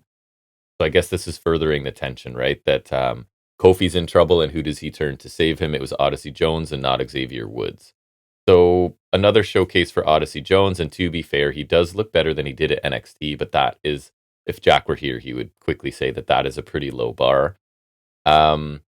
And it just feels like a group as cold as Final Testament shouldn't be able to drive a wedge into like a decade or more successful group, established group like the New Day. I think Woods looks stupid listening to Cross at all at this point. And also, you've got Cross with this dominant group of monsters, right? Basically just lost to one person, who's Odyssey Jones, who really hasn't done anything on any roster to this point. So Cross's group just continues to look weaker and weaker, and just not an interesting group at all. Unfortunately, if Jack were here, he would just say that's the Karrion Cross effect. He is just almost anti-charisma, and having him lead a group of two generic big men, it's just really not working. We then had The Miz face Bronson Reed in a no DQ match. He's trying to defend the honor of his partner, R-Truth, who Bronson Reed killed with tsunamis last week. No surprise, Reed ends up winning this in 8 minutes after a Death Valley driver through a table that was leaning in the corner, and then the tsunami splash. Kind of odd to see Miz in a no DQ match. You don't really consider that his style, but I guess that's to show like how angry he is about the vicious attack of Reed on R-Truth. The crowd, to be fair, was pretty into this match. Miz got slammed on a trash can. Reed got attacked with a kendo stick. It was a quick kind of fun WWE DQ match, right? No blood, no real anything too dramatic. Further establishing Bronson Reed as a monster, I think. Reed goes to hit more tsunamis after the match, but oh my goodness, Braun Strowman comes out to make the save. So, not a Braun Strowman fan. I really hope this program leads to a win for Bronson Reed, as you really could elevate him, and I think you're doing a good job right now of sort of representing him as a bit of a monster. And Strowman's not good, and WWE should know what they have in him by now, and I think he's even less good than he was in his previous run. The guy, talk about it all the time, they give him the spot where he sprints, quote unquote, around the ring to hit people, and the guy can barely run, right? So, I don't know. If they did this only to have Reed lose to what I would consider a very cold Braun Strowman, I will be annoyed, but I'm hoping somehow Reed, and I find it a weird choice too. You're presenting Reed as this monster big man. He's not really that big other than heavy. I don't know if he's 6 feet tall, to be perfectly honest with you. So putting him in with a legit huge individual, I'm curious about the choices they're making here on a couple fronts. So I'm really hoping Reed continues his momentum and can pick up a convincing win over Strowman, although I highly doubt if he wins it would be very convincing. But we'll see. Kaiser, can't even remember his first name right now, interrupts Sheamus interview. And that's why Jack's here to fill in these details for my old Swiss cheese memory. But we'll battle through. You know who Kaiser is. He interrupts the Sheamus interview, says that he will settle things with Sheamus once and for all after Kaiser deals with Orton tonight. Sheamus says that anytime Kaiser wants to finish the trilogy, he's ready. So I would be interested in Kaiser getting a pay-per-view singles match that gets some time. I don't know if that's the plan, but he's a really talented guy in ring, on the mic, totally solid. Could be elevated if they were so inclined. And the PLE is in his home country, I believe, right? So kind of makes sense to give him some time there. We'll see if they do. I do like that they are trying to sort of present Kaiser as a little more of a legitimate superstar. Then we have an interview. Braun Breaker reveals that there will be a tournament to determine the next IC challenger. And Braun's kind of pissed off about this, I think, because it's slowing his momentum to have him wait for somebody to win this tournament. So I kind of like that idea that he's just like champing at the bit to just keep taking out people and crushing people. He believes he's that dominant. He's been presented pretty much as that dominant. So he's a bit annoyed that he's going to have to wait. He warns the winner that he will spear them through the floor. So solid, confident heel work from Braun here. Nothing special, but they're just sort of inching him along, as I think they should. Then we do get Dominic Mysterio taking on Damian Priest. It was, in fact, a setup, but thankfully Priest managed to fight off the other members of the Judgment Day. So Ripley shows up in the ring behind Dom, but in the end, Ripley gets taken out on the floor. Priest is taken out in the ring by the rest. We get an Oblivion from Liv to Ripley. Dom hits a frog splash to Damian Priest. Finn and the others brag about the attack after a commercial break and promise more of the same in Berlin. I'm happy the baby faces were at least smart enough to see this setup coming. However, the numbers game still got to them, so they're not too smart, I guess. Simple, effective way to push this story along. And I assume that having the heel stand tall here, we can sort of guess what we're getting at the pay-per-view with, I would assume, the Terror Twins. Not to reveal my picks. I don't think Jack will listen to this anyways. But I feel like you have to have the faces get their revenge at the pay-per-view. I will say, Ripley did not look super strong here because Liv just basically dominated her all by herself, right? So an interesting choice made there as well. We then get a women's tag team championship. It's Alba Fire, Isla Dawn, the champions, defending against Damage Control, represented by Io Sky, Kairi Sane here. And I'm going to say it and try not to cringe. Pure Fusion Collective, which is Baszler and Zoe Stark. Sonya Deville is with them. Pat McAfee calls the Pure Fusion Collective shooters, which really annoys me because you're basically saying, hey, among this product of fake fighters, these are the real fighters, right? So this isn't something that should be talked about in the moment within the story. This is something for nerds like me to use the term shooter when I'm talking about, when I'm reviewing wrestling and giving my opinion. I really don't think there's any place for it on the actual show to say, hey, in our group of fake fighters, these three are real fighters, just so you know. Anyways, Baszler and Fire look stupid. They sit stacked up, seated in the corner, waiting for an Io Sky attack. There's lots of fast-paced action, no tags required. Deville gets involved a couple times, as you would expect. It's Stark and Baszler inexplicably at one point are waiting in the ring for Kairi Sane top rope crossbody. So a couple spots with the heels sitting and waiting for stuff to happen. That is never my favorite thing. We get an Isla Dawn blind tag. Sorry. Blind tag leads to a backstabber and a senton to Baszler, as she is currently applying a choke to Sane. So kind of a cool looking finish. Jack would be here talking about Shayna Baszler getting jobbed out again, and I don't disagree. She should be a dominant monster, but if you're a regular listener of FNS, you know that's our opinion already. So she continues to get treated the way she gets treated. She would be my number one pick still to go to AEW and just destroy the women's division there for months on end. Anyways, this match was decent, minus the annoying bits that I pointed out about people waiting for things. Kairi Sane hasn't looked the best to me lately, but at least this match showcases that there's a women's tag division, I guess. We do have 3 teams at least, plus the Rave Girls, and I don't know, maybe there's a couple others I'm not thinking of. It's weird, though, the champions, which is Fire and Dawn, seem to get the least attention of these 3 teams. So that's kind of a strange choice, too. It feels like they're the champions.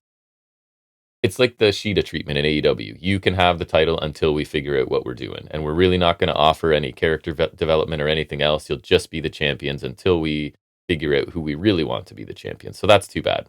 Not sure how this result helps the 2 losing teams. One that's kind of just trying to gain traction in the PFC, our group of shooters, And the other group in Damage Control has just turned babyface and now lose any momentum that they might have had. So interesting choices being made here.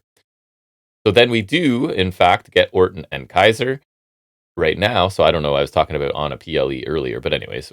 So apparently Orton weighs 290 pounds now. He definitely is bigger. I was surprised to hear them use that way if they were accurately citing it. I don't know. So Orton dominates, working his deliberate pace that he's worked every match for the last 20 whatever years. Kaiser gets nothing here for the first several minutes. Kaiser does attempt some offense, and it only annoys Orton, and he sets up to put Kaiser through a table, but Gunther appears in the timekeeper's booth, allowing Kaiser to hit a chop block and a back suplex onto the announce table. Kaiser then with a running drop kick to Orton's leg against the steps, heading into a break. He continues to target the knee, and then obviously Orton's going to overcome the bad knee, drops Kaiser on the announce table 4 times, and this is the spot where the table does not break. This is happening right in front of Gunther. And then sudden RKO after a Kaiser roll-up attempt, and it's over. Match was solid. I assume this was to give, again, my interpretation, Randy Orton is not a guy who's looking to lose clean in big matches these days. So I would assume that this is giving him that pre-existing injury with his knee getting worked on so much here. So he'll come in to face Gunther, I assume, at not 100% or something, because Orton losing clean to somebody is probably not going to happen at this point. Gunther and Orton brawl after the match. Show goes off the air. So I don't know. There was a few weeks, about a month and a half back, where I was really, really enjoying Raw, and I'm not enjoying it, but I'm not enjoying it as much as I was before, if that makes any sense. So some solid stuff, some stuff I didn't love. Moving into NXT now, Izzy Dame attacks. Classic. We've got Izzy Dame gets attacked in the parking lot, or no, she does the attacking in the parking lot. Sorry. So I'm flicking through my notes here. She attacks Carmen Petrovic in the parking lot, and it's because Petrovic got a spot in the gauntlet match that's for number 1 contender for Roxanne Perez's title.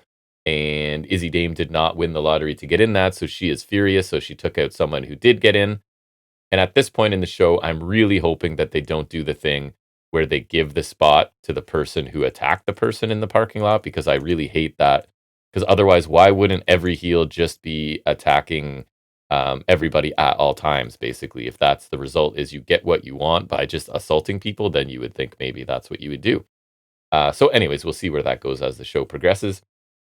Then we move to our first real segment. It's Chase U Championship Celebration in the ring, and it's a lot about Ridge Holland, and they're all taking turns sort of thanking him and praising him.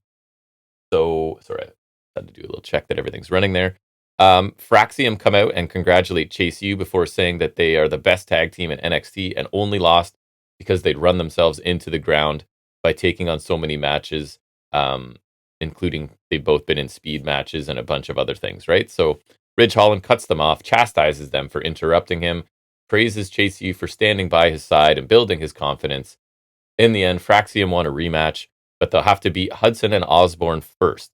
Fraxium are fine with that match being made, and the match is now as Hudson and Osborne do a thing where they rip their pants off because they have their trunks on and are ready to wrestle now.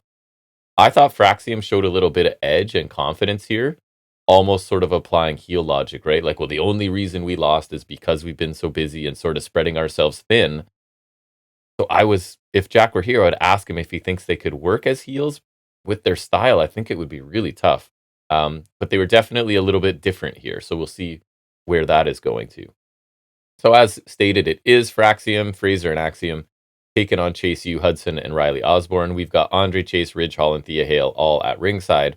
So Osborne and Hudson work pretty well, I thought, as this like high flyer and power guy team. It's kind of the classic setup, right? You've got your small fast guy and your big strong guy in the tag team. You get the Hudson hot tag, which is generally pretty good. He does that thing where he flips over the ropes or sort of jumps over the ropes straight into a German suplex, hits a Stratusfaction and a big spinning Uranagi. Then we get a crazy Spanish fly by Fraser to Osborne off the second rope. Superplex chasing the dragon by Fraxium as Fraser dives to the floor to take out Hudson. And Axiom picks up the pinfall on Osborne after 10 minutes. I thought this was a really fun opening tag match. Everybody got a little bit of shine from this. And then again, could Fraxium be a front runner for Tag Team of the Year? I think they're going to at least be a nominee. I think the field is pretty thin so far, but these guys are always exciting to watch in the ring and have had a pretty good little run here in NXT. I do look forward to the rematch for the Tag Team Championships. The first match was pretty great, to be honest, so I'm hoping the second one can live up to that when we get it. It's then Ava. She's telling Robert Stone and Stevie Turner that Carmen Petrovich is now out of the gauntlet match after being attacked by Izzy Dame in the parking lot to start the show. So Izzy Dame walks up and obviously she wants the spot.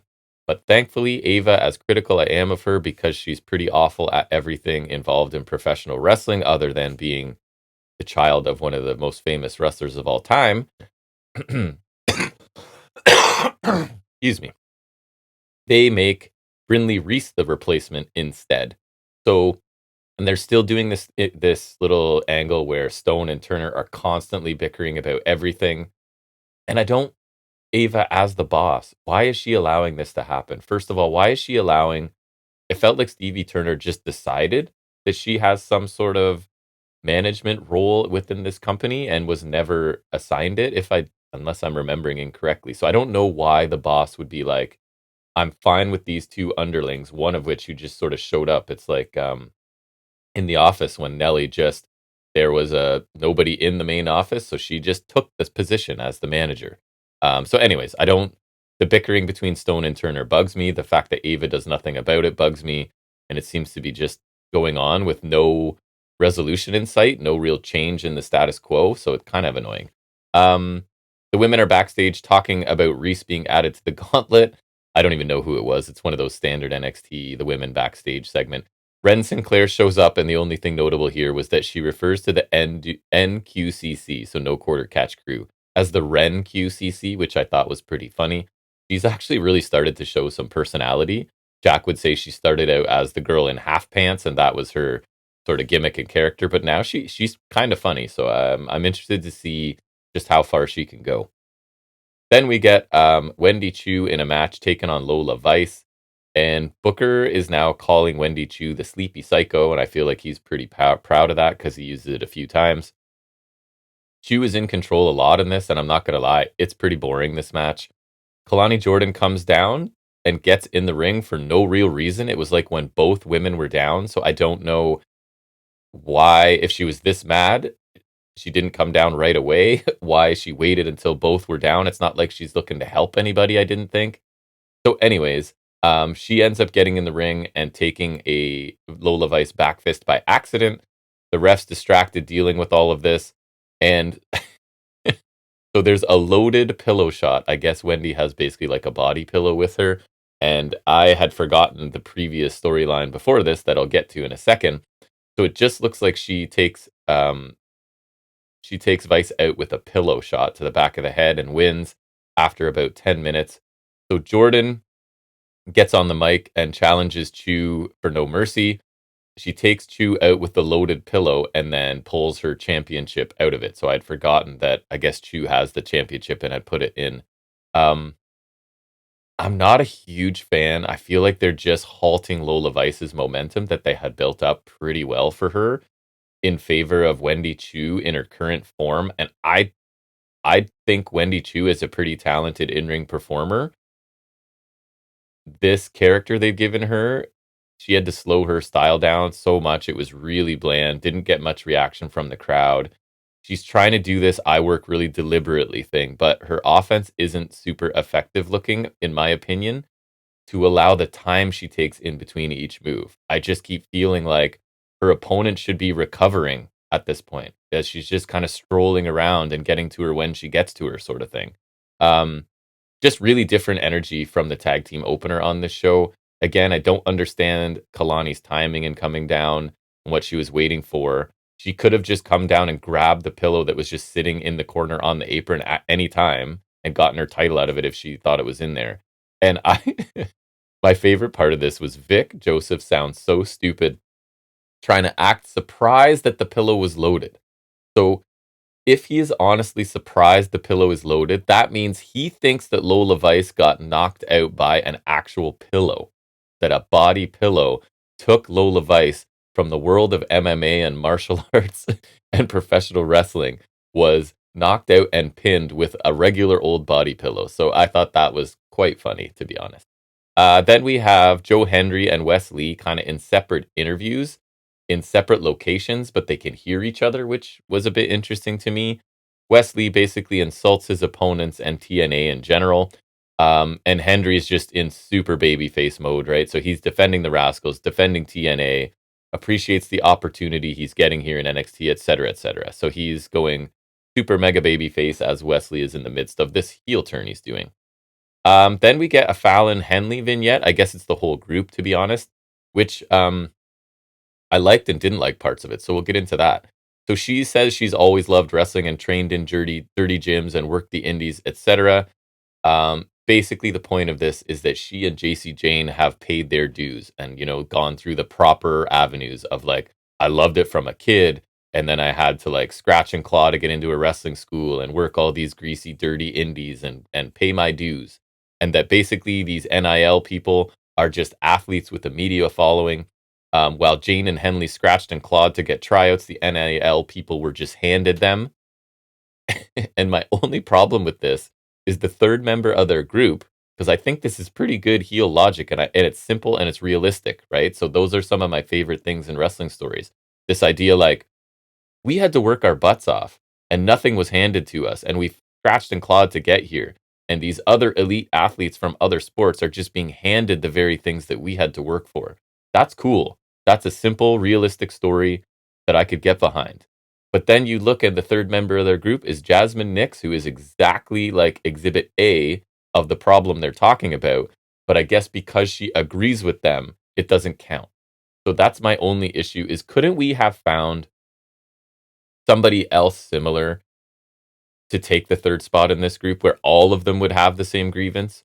Like, what if you didn't put Wendy Chu as the sleepy psycho or whatever, and you had her now just be a wrestler who is also annoyed? Like, I've had to put in my dues. I've had to work these questionable sort of characters and things. And anyways, I like their motivation, but the inclusion of Nyx and the flimsy reasoning for her being just accepted in this group hurts it for me a little bit.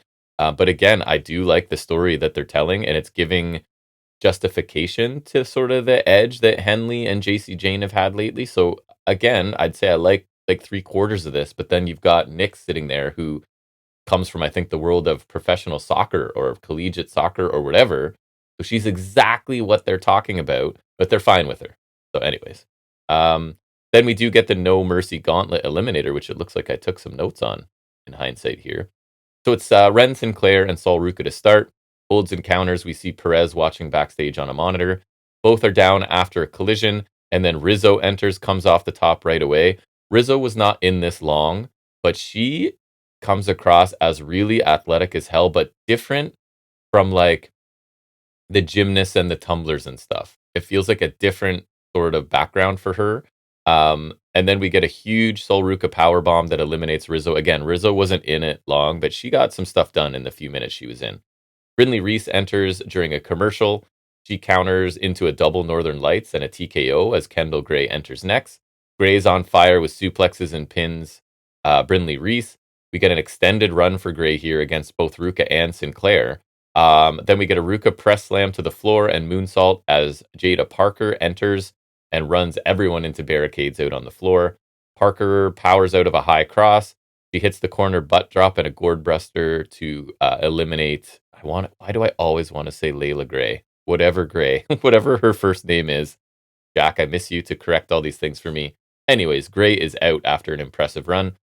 Soul Snatcher to Sinclair because we had to get one. As Sinclair was trying to pin Parker, so Ren is eliminated there. We're left with Jada Parker and Sol Ruca. We get a nice Falcon Arrow by Parker after pulling Ruca off the top. There is some sort of botch. I don't know what was going to happen, but they end up trying to save it.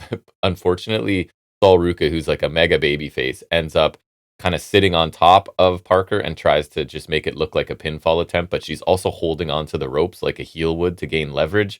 So that was the best save they could make of it. Wasn't the best, but anyways, long story short, we do end up getting the Hypnotic, and Jada Parker wins. Kind of a fun match. Definitely some imperfections for sure. they clearly like Gray, first name Gray of Bright Gray. She, in the time she was in, was suplexing everybody and running around and sort of getting the better of two more established stars on the roster. So I think they have big plans for her. I'm also fine with trying to elevate Parker because I think she's really cool. But you're now creating a heel versus heel match with Perez, which is sometimes can be tough, right? So I don't know where you go with that. Although my suspicion, not suspicion, but I'm curious, I guess. The crowd does respond really well to Parker, and they really seem to get behind her. So could they turn Parker slash OTM babyface ahead of this? I don't know. She does get cut a brief little promo after the match that I sort of noted was ambiguous. Like, I don't feel it was full heel. It was kind of in between, maybe. So I don't know. Maybe that's how you position her going into the match with Perez, as she's sort of a tweener with Edge. I don't know. Anyways, we'll see where it goes. Then we have Kelly Kincaid talking to Ethan Page. I think it was backstage. Page doesn't like the idea of Joe Hendry getting a chance to challenge for Page's title when Joe wasn't even on the NXT roster. So some heel logic there that kind of makes sense too. Pete Dunne interrupts. He said that he'll win his match tonight, then break Page's fingers and Page's ego. Simple, intense stuff from Pete Dunne. He's our boy here at FNS, so we always love every time we see Pete Dunne. Hank and Tank, to my great surprise, the Good Brothers put a young team over. So Gallows got run into the ring post. Anderson gets hit with a power slam spear combination by Hank and Tank. So Hank and Tank win. 5-minute match, clean loss for the Good Brothers. Could the Good Brothers be putting over young talent? Have they listened to me for the last 3 years, criticize them for doing nothing but indulge themselves and do whatever they want and hawk their merch and just be generally obnoxious humans? Maybe. We'll see.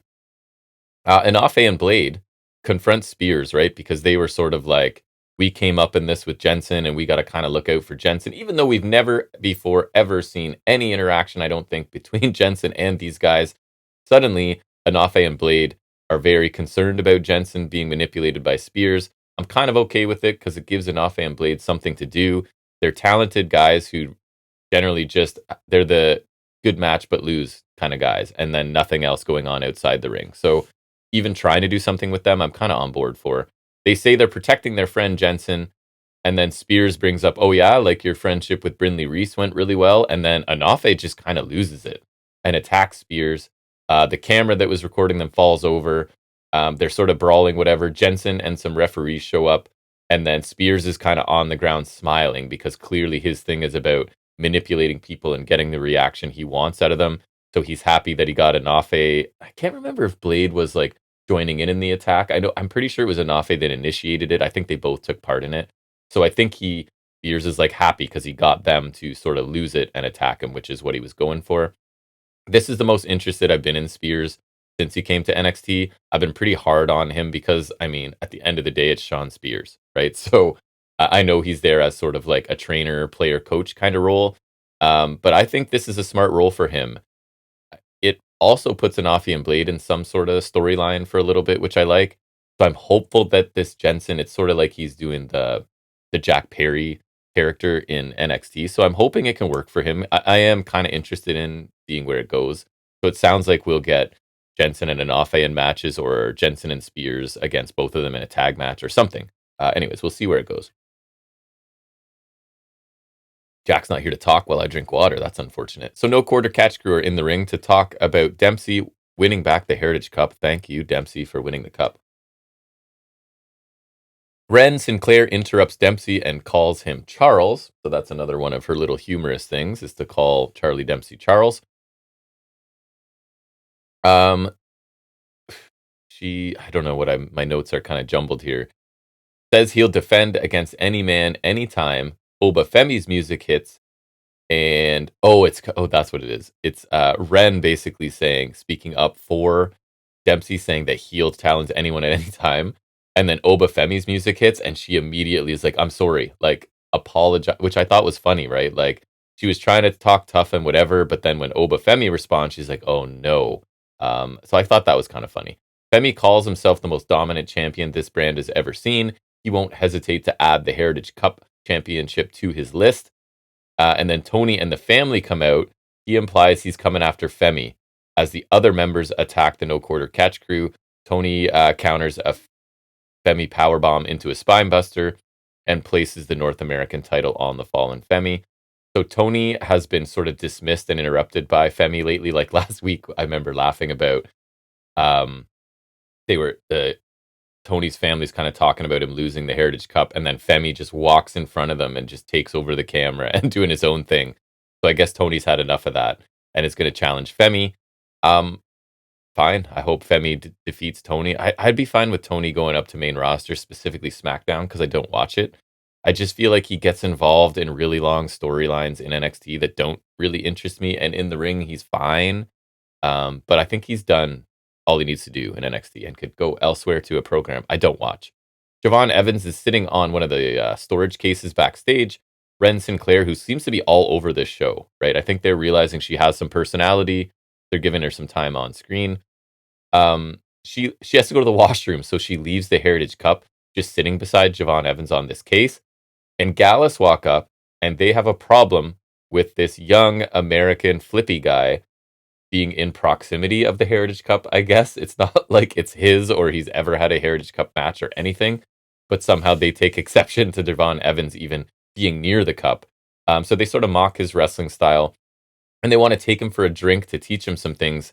But Evans is kind of like, guys, I'm only 20 years old. Can't drink legally, which in Canada, Javon Evans, come on up, you can. You can drink from 19 in Canada, and if you go to Quebec, 18. So you could have been drinking for 2 years already, buddy. Anyways, Uncle Seti, which is what Evans calls him, comes up and tells Gallus to take it easy. So this is, I guess, we're now just randomly putting Cedric and Javon Evans together. What could they possibly have in common? If Jack were here, he could investigate, drill down into that for me. It feels like a tag match coming, obviously. So sure, we'll see what happens. Then we get Ashante Theodonis taken on Dion Lennox. This is stemming from Ashante trying to be the ladies' man backstage, trying way too hard. The women not wanting anything to do with him and just gravitating towards the intellectual Dion Lennox, who wears glasses and reads books. So he's not even trying, and the ladies love him. So Ashante is annoyed by this. And they make, of course, for Dion Lennox, they make a Clark Kent into Superman reference because the guy has glasses and he takes them off to wrestle. I just thought such a lame thing to say. It's like the 90s movies where everyone just disregards the high school girl because she has glasses and a ponytail, right? And then they take off the glasses and they realize she's been beautiful the whole time. And it's just such a cheesy thing to do on a wrestling show with a grown man. And Booker, I think it was, commenting on it. So anyways, a bit ridiculous. Lennox, for sure, an impressive athlete. Adonis hit a cool like corkscrew splash thing to the floor, a thumb to the eye to escape a suplex, and then a super kicks for the Adonis win in only 4 minutes. I guess this gives Ashante a win. And this sounds mean, but I basically say so it's meaningful when he loses to more important people. Because I feel like that's the role Adonis is going to be in. He beats jobbers. He's like enhancement. So if we go the hierarchy as jobber, enhancement, talent, like mid-carder, whatever, he's now going to be losing to the mid-carders because he has a couple wins under his belt. I could be wrong, and maybe they have bigger plans for him, but I feel like he's the guy that beats jobbers but then loses to the next tier. We'll see. Maybe I'm wrong. Then we get Alexis King metaphor, or at least 2 of the metaphor segment. It's going to lead to a King and Oro Mensa program, as well as it looks like Alash and Jackson taking on Fatal Influence, I assume. I'm hoping Noam Dar returns soon to sort of get Metaphor back to firing on all cylinders, because I do quite enjoy them, and I love Noam Dar. So I'm hoping he's back soon. Only thing left, it's the main event. It's a triple threat. Wesley, Pete Dunne, Joe Hendry, with Ethan Page on commentary, because the winner of this will face him for the NXT Championship. So Dunn and Lee, as you would expect, work together to attack Henry as he poses to end his entrance. So before the match even starts, they attack Henry. Henry does at one point like a high jump kind of over onto both men out on the floor. And then Page sort of telegraphs the winner on commentary because he is very, very like, Henry doesn't even work here, blah, blah, blah. Like just a little bit over the top, sort of telegraphing that I thought he was anyways, that Henry's going to win this match. Henry starts hitting some of his power spots that I said he's been lacking in NXT, but hits a lot in TNA. So he hits both men at the same time with a fall-away slam, which is super impressive. Lee hits a springboard moonsault onto both in the ring. Dunn works both opponents' fingers at once. Then in a spot I liked, he hits an X-Plex to Lee and sends Lee on top of Hendry for a near fall. Lee hits a really nice satellite DDT to Dunn. Some sort of mistake out of the corner. Lee hits a frog splash to Hendry for a near fall. Standing ovation to Dunn, but Page pulls the referee out because I guess sort of makes Dunn look weak because you've got Page there, doesn't want to face Joe Hendry, right? Wants to face anybody else. Then a standing ovation to Wes Lee onto the announce table. Again, not breaking this week, this table. Another standing ovation to Dunn. But Page is on the ramp, stopping a second referee now because the first one got pulled out and taken out by Page, stopping the second referee from getting to the ring. Then we get a bitter end by Dunn, but Trick Williams shows up, attacks Pete Dunne, and then Henry finds the chance to cover Pete Dunne, and the original ref just conveniently comes to and makes the count. So it's Hendry pinning Dunne, despite Ethan Page's best efforts to not have that happen, as you would expect. A really good triple threat match. Makes sense here to have the only babyface win since the champ is a mega heel. And Hendry's probably the hottest babyface on NXT right now, which is weird to say because it's not one of their own employees.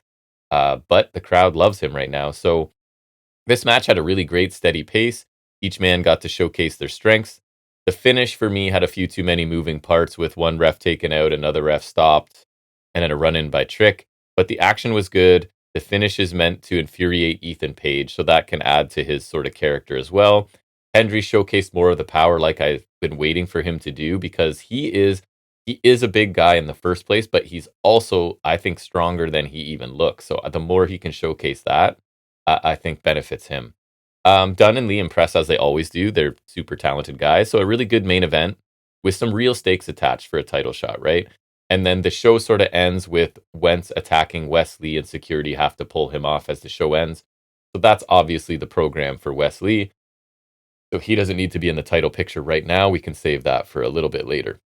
And that sort of wrapped up NXT. So surprisingly, I did check out TNA this week, and I'll talk about it here really quickly because it was a super in-ring heavy show. There was really not much segment-wise or anything else.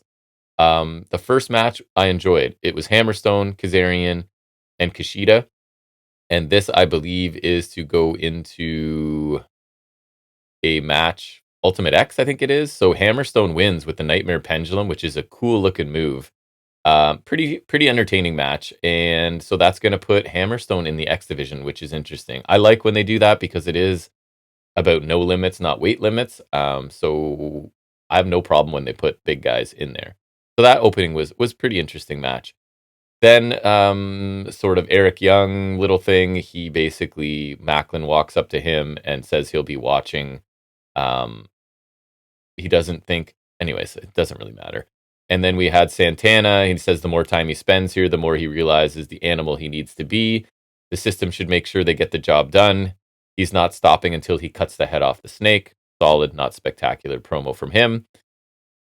Then we get, I barely paid attention to this because I'm sorry, Rosemary versus Alicia. You're taking two of my least favorite performers in TNA and putting them in a match, and neither of them, I think, are really accomplished wrestlers. Yes, Rosemary can hit wrestling moves, but is she a good wrestler? That is what I ask you. And Alicia, I don't think there's any debate. She's not. So this match, Rosemary defeated Alicia. Great, we'll move on. Let's see. We basically are going to get Ash by Elegance wants a match. And Jordan Grace accepts it's going to be some match with Elegance or something. Whatever her signature match is going to be. Who knows? We get another triple threat, not a triple threat, sorry, a 6-person tag. It's, listen to this star-studded cast. Steph DeLander, Khan, and the mystery person was Madman Fulton making his return, taking on Zaya, Brookside, Rhino, and PCO. So no thanks. I didn't really pay attention to this. It was Gore by Rhino, PCO Salt for the win. That's a whole lot of people I don't care about watching in a ring, so I was not really paying super attention to that. Then we had another triple threat. It was Laredo Kid, Jay Vidal, and Bhupinder Gujar. Nice to see Gujar back, but Vidal and Gujar haven't done anything in quite a while, so it was pretty telegraphed that Laredo Kid was going to win this. He did. He hit a 450 splash for the win. Another solid triple threat match. So the two triple threats were enjoyable on this show, at least. The reason I tuned in, oh, you do have Rich Swann backstage. He's mad about Chris Bay interfering in his match. Bailey and Seven walk up, and Bailey actually agrees with Swann. They got to get Rich Swann. So I imagine they pre-taped some stuff, right? Because Swann's gone. Swann is suspended. So I thought maybe this was the write-off, but no, it doesn't look like it. So he is going to have, next week, he's going to prove himself in an X Division Championship match against Bailey. So I don't know. Anyways, the reason I checked out TNA this week was to see Charlie Dempsey coming over from NXT to take on Jonathan Gresham.